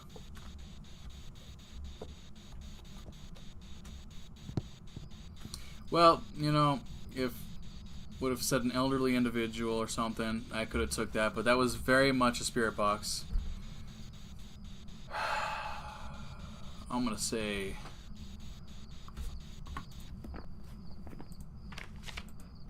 if it writes in the journal, it's a mare. I don't know what she said. She said something. Mare, yokai, and Onryo. So let's see what a mare is. Mare is the source of all nightmares, making it more powerful in the dark. A mare will have an increased in chance to attack in the dark. Turning the lights on around the mare will lower its chance to attack. That could be it, because it turned the power off, remember? A yokai. Yokai are common ghosts that are attracted to human voices. They can usually be found haunting family homes. Talking near a yokai will anger it, increasing the chance of an attack. When hunting, a yokai can only hear voices close to it. That could be another one. Onryo. It's definitely probably an Onryo watch. Onryo is referred to as the wraithful spirit. It steals souls from dying victims' bodies to seek revenge. This ghost has been known to fear any form of fire and will do anything to be far from it. I don't have anything fire related, so I can't prove that theory. Extinguishing a flame can cause an Onryo to attack. When threatened, this ghost will be less likely to hunt. I want to say, statistically speaking, it's going to be a mare. Just because, you know, the power. Yokai, on the other hand.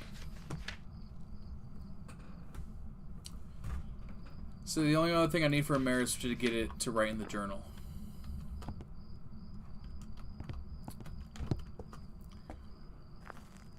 So I'm going to grab a couple other pieces of evidence real quick. Before I do that, though,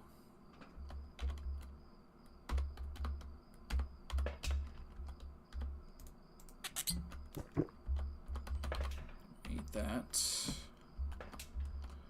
So I don't need this because we already used that. So I'm going to take one of these and shoot this. I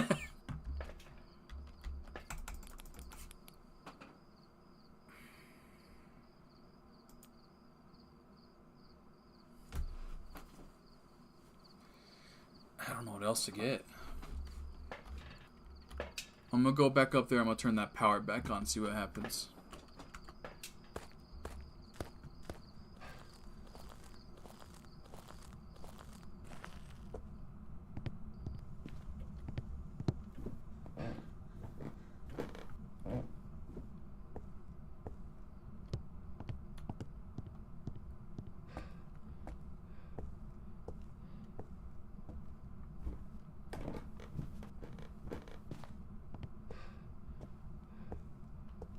Oops.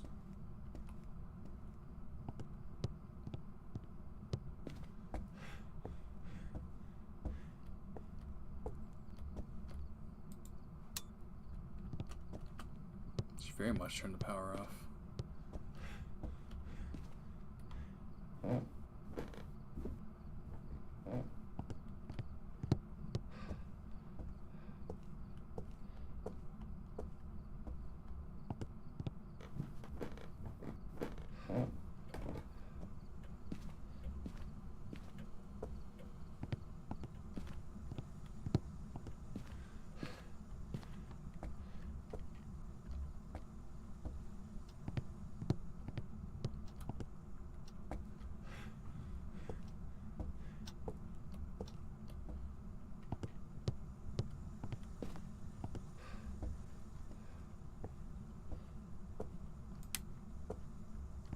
I know for a fact she switched rooms, man, because she's not here. Alright.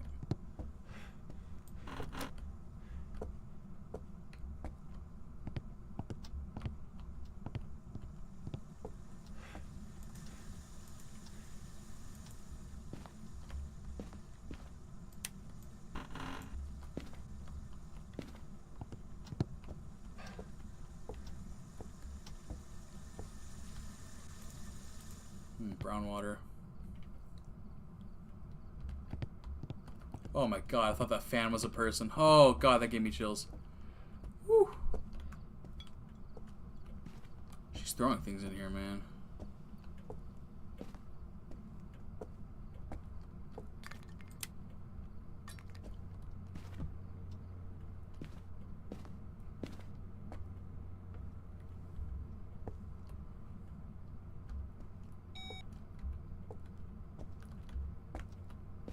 Oh, I heard you. Where you at, Emily?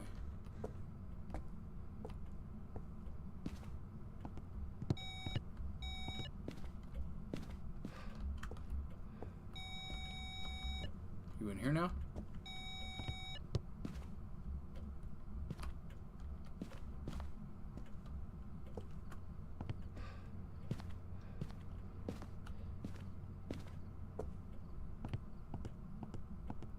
Okay. Wow. Dude, that fan actually genuinely gave me a little bit of a little shiver down my spine, bro.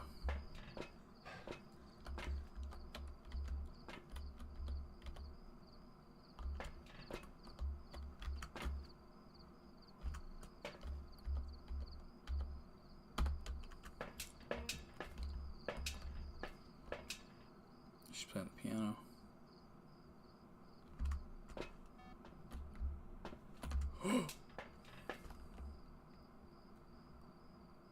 Please walk again in dots, please, I beg you.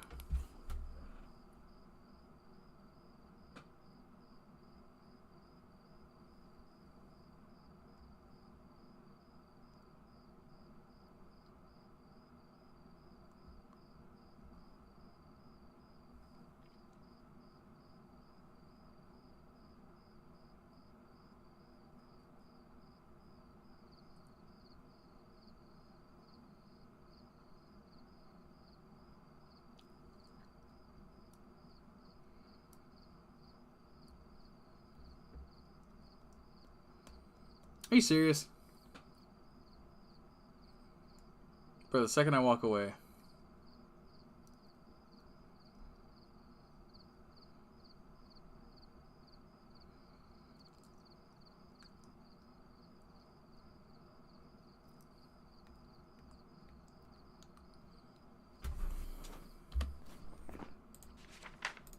Just in case she gets me while I'm in there, I'm gonna circle that.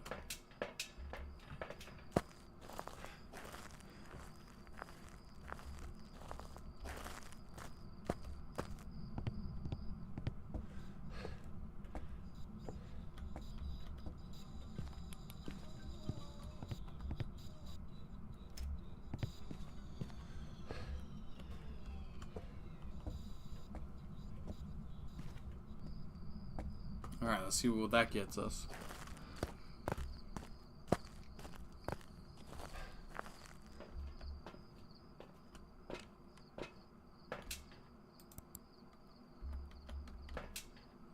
Ghost orb. Spirit. Oh! Oh, that's it. That's it. That's the evidence. It's a mare. No, it's a yokai! It's a yokai! That's our evidence.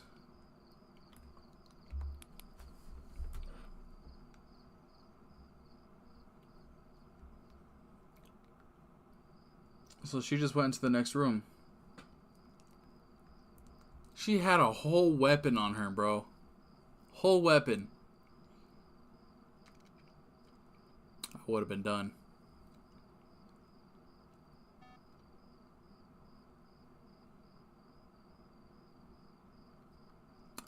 I knew she was in there, bro.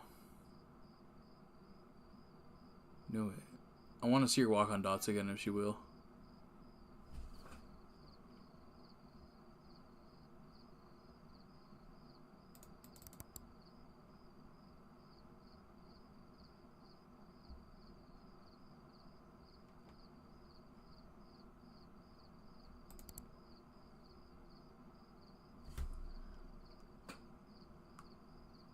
Ah.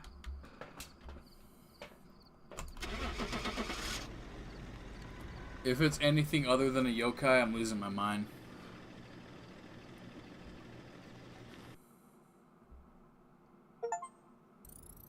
It was very much a yokai. I'm him, chat. I did it!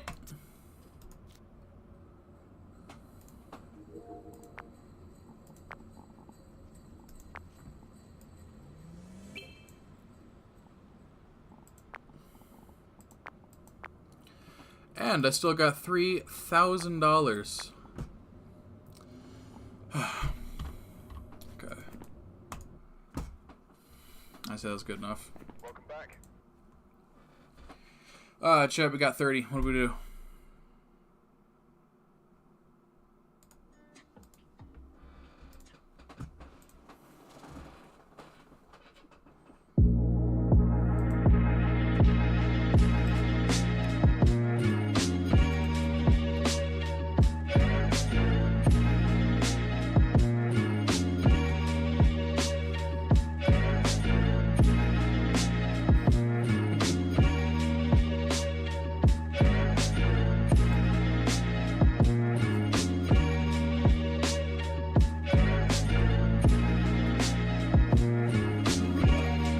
Might as well, right? Whoa! Fears of Fathom got 99 views.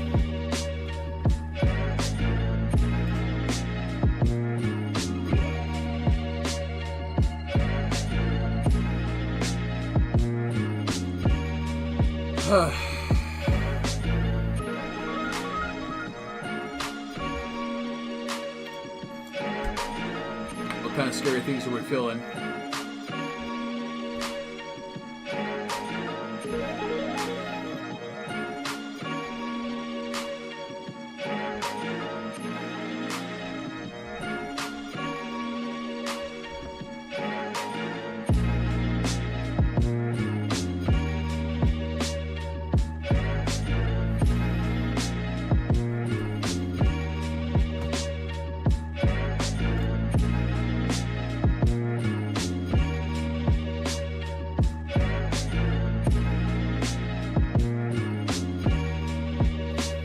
Is there a new Dying Light coming out?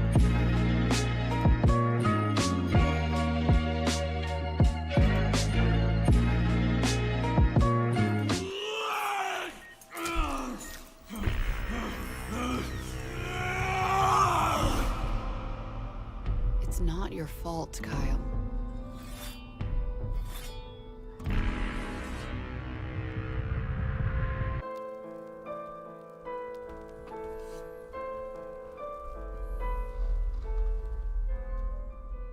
I do not feel obliged to believe that the same God who has endowed us with sense, reason, and intellect has intended That's a crazy us painting, to by the way, too. The forego story their behind that. use. He has gifted us the means Well, I mean, to it's just decipher in the general, code too. of nature. And it's our highest purpose we must strive to accomplish. I only answer to this divine calling. And you.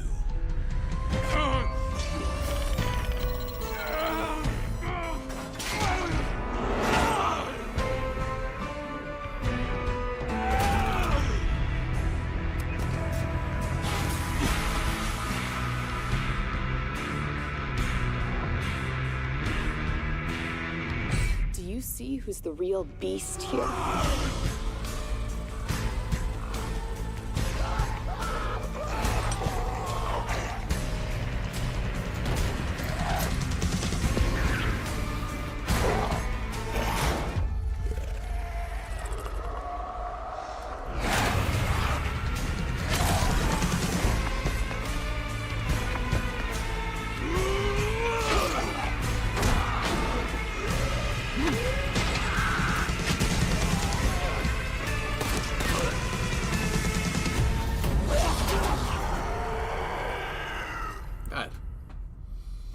Without warning?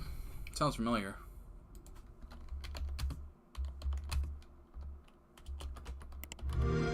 Want new games on day one? Metro Boomin. Is it this?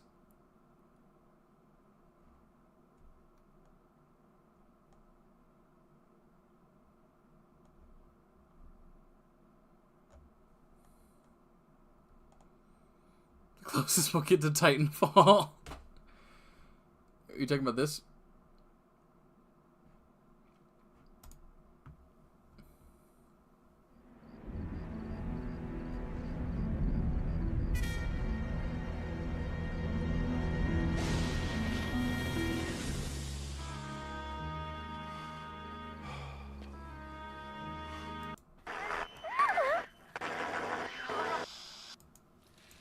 apparently we've lost our signal. That's just All right. extraordinary to think that anyone could have survived so close to that fire zone. It appears the child was trying to say something incomprehensible. She obviously was in shock. We'll try to get back with correspondent Walker to learn more about that little girl's condition. In the meantime, we'll give our affiliates a chance to break. This is Sander Van Oker in Washington.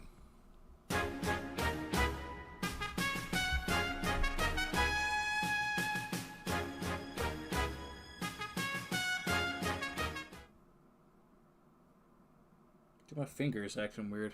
Feels like a nerve or something. Here once again is Sander Van Oker. If you're just tuning in, all of us witnessed a remarkable rescue tonight. After 3 fragments from a giant asteroid fell to Earth, causing untold damage worldwide, an Evening World News crew was flying over one of the impact sites when they saw something moving. Correspondent Bree Walker and cameraman William Dunn found a survivor, a little girl. We still don't know who she is or what she was saying.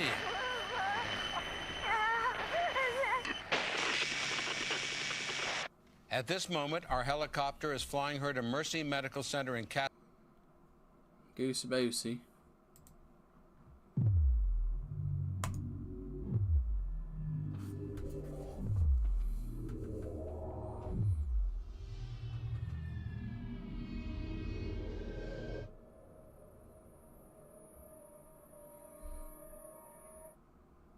It's Halloween 1938. You know the story. You know, Orson just Welles and 'cause his this is the goons are last reading video a of the day, script for yeah. that night's episode of the Mercury Theater We'll do on full the screen. air. Tonight's Halloween special is presented in a way that's more like a news broadcast than an actual radio show. And what follows is an intense reading of H.G. Wells' sci-fi thriller, War of the Worlds, adapted into a live stage play. That's The a good rest movie, by the way, is, War of the well, Worlds. history. The date of the broadcast was clearly stated as being 1939. Came, of course, as a great shock to us that the invasion by mythical monsters from the planet Mars should have so profound an effect upon radio listeners. People go ballistic, hysterical even. Thousands of people believing the radio broadcast to be a real event unfolding before their eyes, ears, I guess.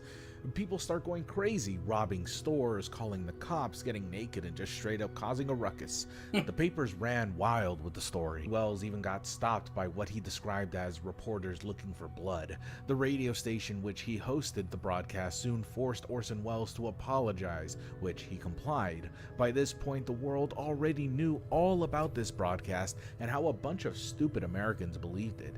Even a certain angry mustache dictator got his 2 Reichs in. We don't talk about the third one. A whole nation fooled by a simple broadcast. It must have been one convincing broadcast.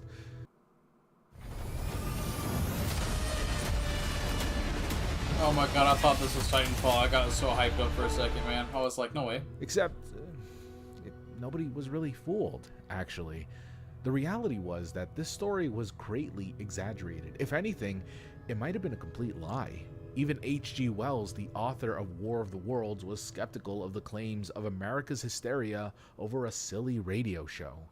Are you sure there was such a panic in America, or wasn't it your Halloween fun?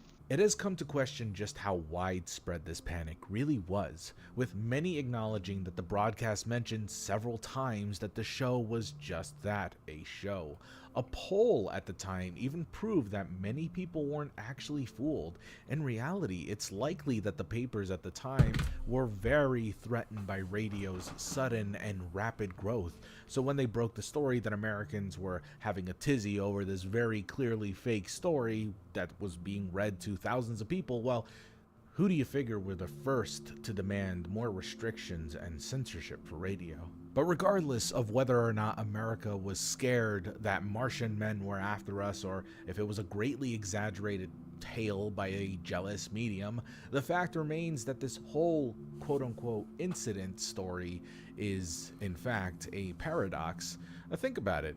If people truly did believe that Orson Welles' broadcast was true, then that means that the nation was fooled by a fictional story. But if all of that was faked and a hoax, and we just sort of believed in this old urban legend, then that means the nation was fooled by a fictional story, just a different one. Storytelling is a powerful medium that can inspire and sometimes deceive. And though some of you might have thought that I was going to talk about the War of the Worlds broadcast for the entirety of this video, the truth is, there's a movie that repeats almost everything that the original broadcast did, and it's called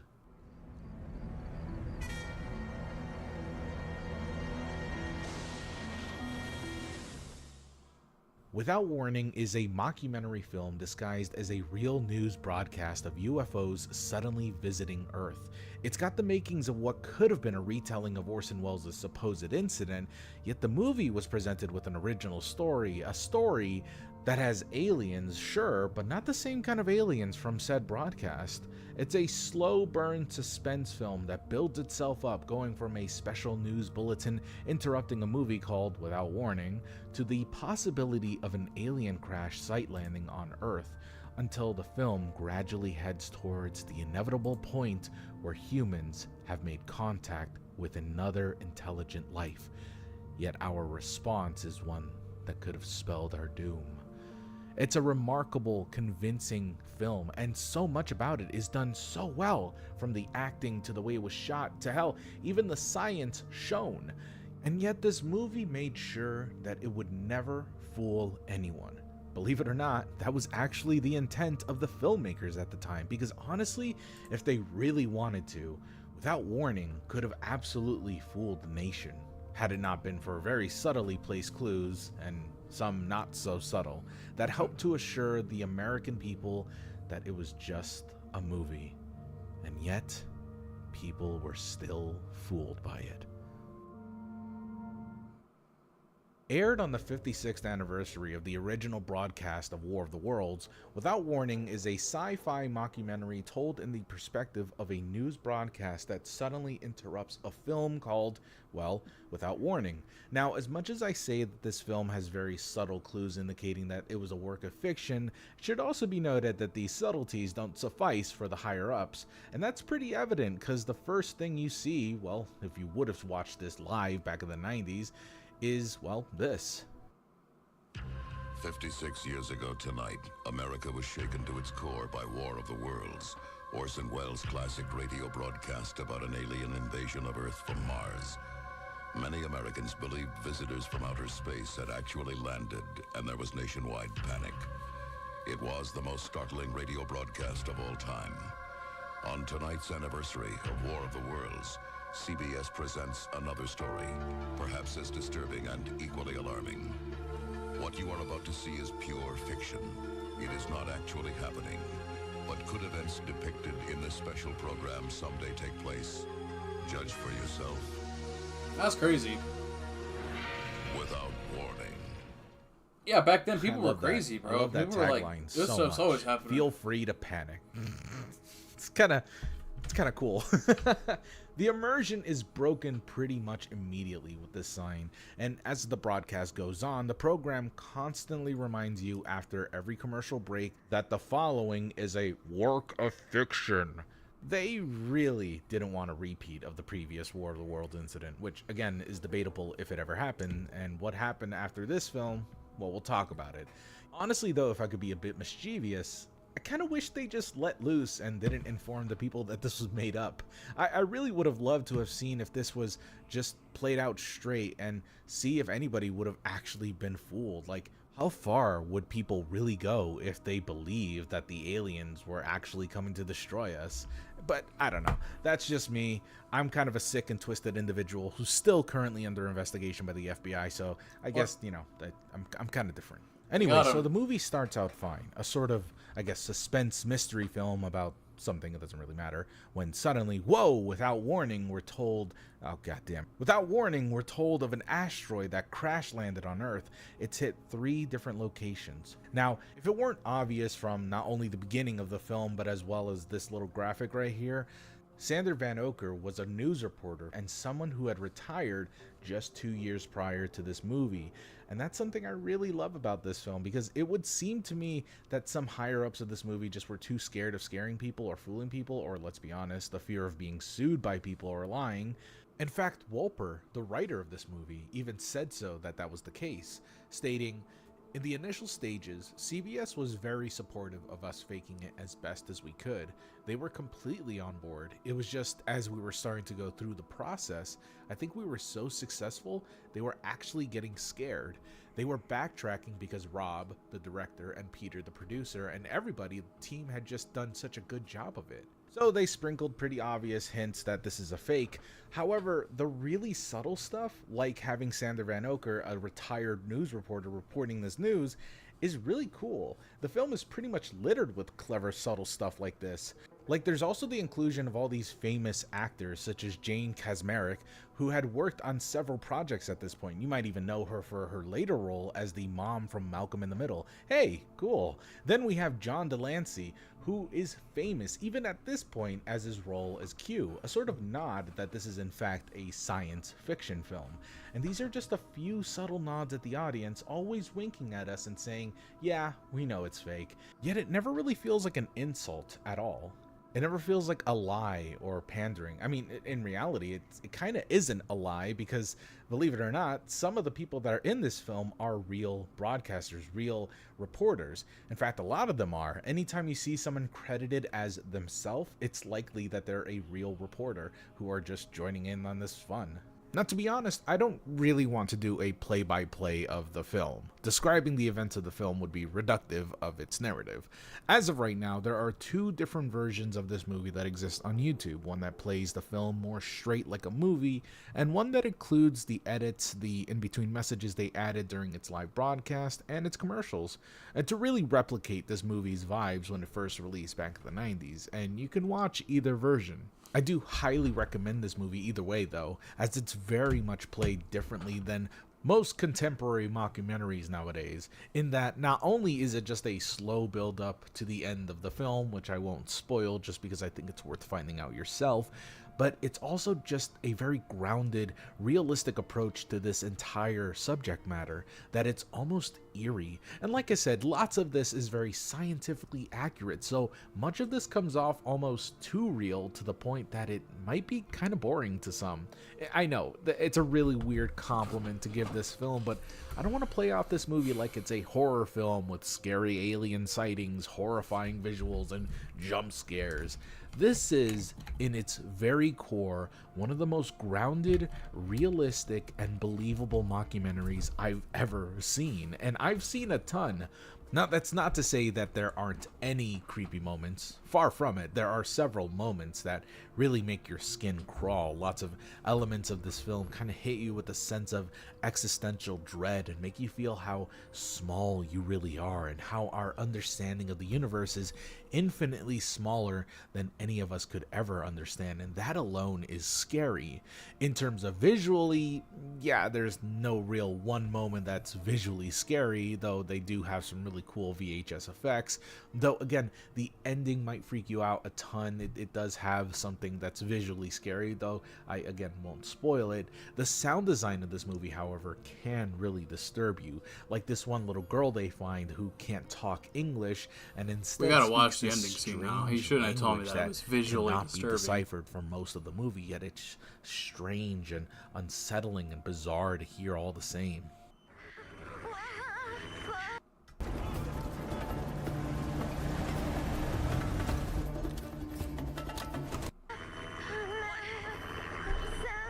I cannot tell you what she is saying.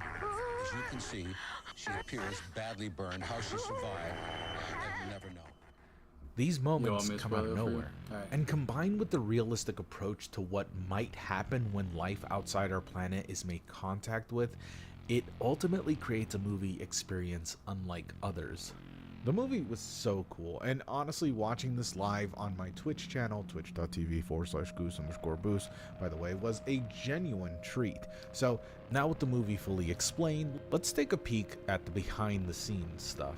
There are three notable figures that end up making Without Warning what it is, those three being executive producer David L. Wolper, writer Peter Lance, and director Robert Iskov. These may not be names you recognize immediately, but they're three people with a distinguished background. Starting with Wolper. David L. Wolper is a man with a serious seasoned career in producing television programs and film, most famously Willy Wonka and LA Confidential, the latter coming out just a few years after Without Warning. Needless to say, a man with his career spanning 60 years starting since the late 40s, early 50s would know a thing or two in how TV programs operate, adding to the vibe of the film, making it far more authentic in feel and atmosphere than anyone could anticipate. Writer Peter Lance is a serious, no-nonsense journalist who has investigated and covered serious historical events, now writing true crime novels. His writing style and experience in journalism gives the film a breath of life, creating dialogue that mirrors the tone of reality when humans are at odds with grave and unknown enemies. And Robert Iskov, someone who was familiar with drama from his past in theater and TV film production, mostly dramatic TV films, which really helped with the tension this film brings with its subject matter, as well as having past experience with variety shows, allowing him to know how to pace a movie where the camera is constantly changing from studio to outside to a helicopter and a multitude of different venues. With these three at the helm, they set off to make what they considered at the time a throwback to War of the World, but I remember, like, first time I ever came across a River Monsters episode, it was, all I remember is, like, I was young when I first saw it. I was, like, a boy, and it was, like, a clip of some dog getting got by the monster, and I remember it, like, I got traumatized, bro. Like, be lying if I'd say it was a completely unique concept, barring the fact that River Monsters is sick because the show ended because the guy basically caught everything. I think that's so cool. Like, he was like, oh, there's nothing more for me to catch. I'm done. It was crazy, man. It's just a retelling of War of the Worlds, just in a modern setting. This movie isn't the first attempt at a news broadcast mockumentary film. I figure movies like Special Bulletin, Countdown to Looking Glass, and more popularly nowadays, Ghostwatch would be films brought up by fans of these kinds of movies. You know, mockumentaries, but specifically mockumentaries about straight-faced newscasters documenting what seems to be real news at the time or a live event of sorts. This format was even copied as recently as 2013 with the film WNUF Halloween Special. Anyone know about that one? It's kind of obscure, but pretty cool. Maybe I'll talk about it someday. Anyways, so you might be thinking that Without Warning just copied those movies, right? After all, they came years prior, so it's just a copycat, right? Well, surprisingly, this movie was technically made years prior either of these films, any of these films that were mentioned actually, like nearly 30 years prior. No kidding. Mark Wolper, David Wolper's son, who was still pretty green while co-producing with his father on this project, was brainstorming with Peter Lance about a film. So this came out CBS, like before War of the Worlds came out, like the movie. Full of unsold scripts and ideas in Wolper's office. But this is another rendition of the script book, tucked in between other rejected War of the or Worlds is a otherwise good movie. unused I didn't know it was a screenplays, book and until it now. dated back but... to 1968. That's a good 25 movie, years prior to the production of Without Warning, although at the time it wasn't called that, and the writer, none other than famed Omen writer David Seltzer. Pretty crazy. What's more is that Mark Wolper only changed the dates of when the events in the script story. Huh? War of the Worlds is inspired by Without Warning? Or the book? Stories take place. Or is Without Warning inspired by War of the Worlds? And when he sent it off to CBS, well, they loved it. They bought the rights to the film and allowed Lance and Wolper to produce the movie.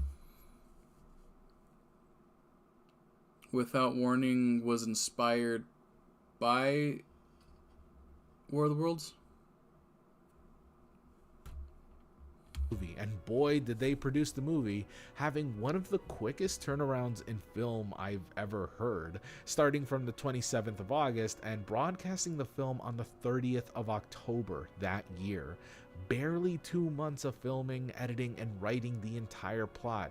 Now, I should add that though Lance used the original script as a pitch to CBS, Lance states in this interview that he, quote, wrote night and day, 12-hour days for about 2 weeks, literally, meaning a large portion, if not the entirety of the original script was pretty much rewritten by Lance himself, which would explain why Seltzer isn't credited in the final version of the film, although he was honored as one of the writers under the pseudonym Jeremy Thorne, Thorne being the surname of Damien, the devil child from The Omen. Iskov described the production as fast and furious, and you can see that with the energy that this film carries, from the newsroom to NASA, back to the newsroom, on an alien crash landing site. The movie, as slow-paced as it is, really just never stops moving. Information is constantly being conveyed to the audience, and you can really feel how tense it was, much like seeing a real broadcast of an actual tragedy. It was, in many ways, a miracle that this was all put together, and done so convincingly. Hell, apparently when Iskov actually showed this film to people as an example of his past work, well, people were confused, and one person even told him during a meeting, quote, well, they started with this movie, but then it cut away to all this stuff. You're not going to believe it. Something must have happened to the tape. To which he responded with, no, that's the movie. So if even Hollywood producers could be fooled by this movie, were others fooled too? I mean, probably not, right? The film, at multiple instances, remind you that this is, in fact, just a film. In between commercials, in between scenes, I mean, it was just so realistic, and no one wanted a repeat of what occurred back in 1938 that they put in so many reminders that it's just... Here's how the average man's life would change if he never saw an ad again. Day 1, he would install pot... That's crazy. Not real. So That's how crazy. could anyone be fooled? Well, here's the kicker. That's exactly what happened. During the movie's airing, there were multiple reports of people calling into CBS asking if the news broadcast they were seeing on TV was real, and many people even called other news stations such as Fox, CNN, NBC, and other local stations. Bro, people just are so to ask dramatic. why they weren't You can't talking have about creativity this without invasion someone occurring. Hundreds upon tweaking, hundreds of man. people all over America were scared, fooled by what they were watching, thinking that aliens had finally had enough of us and were pulling the trigger to end humanity. This incident even prompted CNN to ban their reporters from ever appearing in movies ever again to prevent something like this from happening again. Despite all the warnings that this was a fictional movie, the nation was fooled once again. Except they weren't, were they? Now get ready, because this is, in my opinion, the freakiest part of this whole thing. Check it out. Everywhere I went to research this movie, there was almost always someone mentioning the fact that a ton of people called in and believed 100% that this movie was reported as real news, people stating that this film caused a panic, nowhere near as big as Orson Welles' broadcast did, but it was a panic nonetheless, and yet I have not at all found any evidence of this ever happening. There aren't any news articles of this being reported, no channels ever talking about the controversial airing of this film. Nobody outside of CBS ever reported anyone calling their network to report on the asteroids crashing on Earth. Hell, that CNN fact about not having their newscasters or reporters starring in films anymore, that actually is true, but it wasn't because of Without Warning. It was actually because of a movie called Contact. Now, the only evidence we do have of some people potentially calling in was from Iskov himself, stating that people were calling in wondering why major news networks weren't airing this, as it seemed like critical info. And yes, no doubt some people were fooled out of the potential hundreds of thousands of people that were watching the movie at the same time. But every time I read about this movie, I'm told it caused a much bigger ruckus than it really did. And frankly, I'm willing to bet that the only people that called weren't more than just a handful of viewers. Much like the original broadcast of 1938's War of the Worlds, where despite the headlines of Americans gone mad and rioting on the streets due to one radio show, the reality was that there were only a few calls made to the station. And that honestly creeps me out more than anything that I had talked about thus far. The parallels that this movie has with the radio show are so similar that it even goes down to the false allegations of people getting supposedly freaked out. Even the few who were freaked out paralleled the few who were freaked out back then. It's like history is naturally cyclical. Despite being a constant change towards the future, the rhymes are all there, but the people are always different. It's kind of freaky that that's always the case, isn't it? It's weird. I don't know. And look, I just want to say this again. This film is not a jump scare fest, and it's just not the most exciting film ever. But if you appreciate the craft of mockumentaries and you're a big fan of those kinds of films, you might like this. I'd say the experience is similar to looking into a mirror into our past, how we reacted, how we behaved, and how we've yet to change. What we believed is the same thing we believe now. All that we see in that reflection is ourselves at a different time, at a different place, but with the same face. Are we gonna get fooled again if this happened today? Maybe, honestly. But what would the reaction be then? I don't know. Maybe it'll just be the exact same as it was 20 years ago, as it was nearly 100 years ago. Thank you so much for watching. I'll see y'all next time. Love y'all a ton. Good night. That's crazy, man. Me. It's tragic. Truly. Well, chat, I think you know what time of night it is. We'll check out the Paint Explainer next stream. Remind me. Do not let me forget. I will forget. I get hiccups. But we'll check it out next stream. And then Bigfoot. I gotta breathe. Okay. Well, I'm out of here. It's that time of the night. I will see you guys next Thursday. Or sometime next week. I'll try to do it on Thursday. We'll see.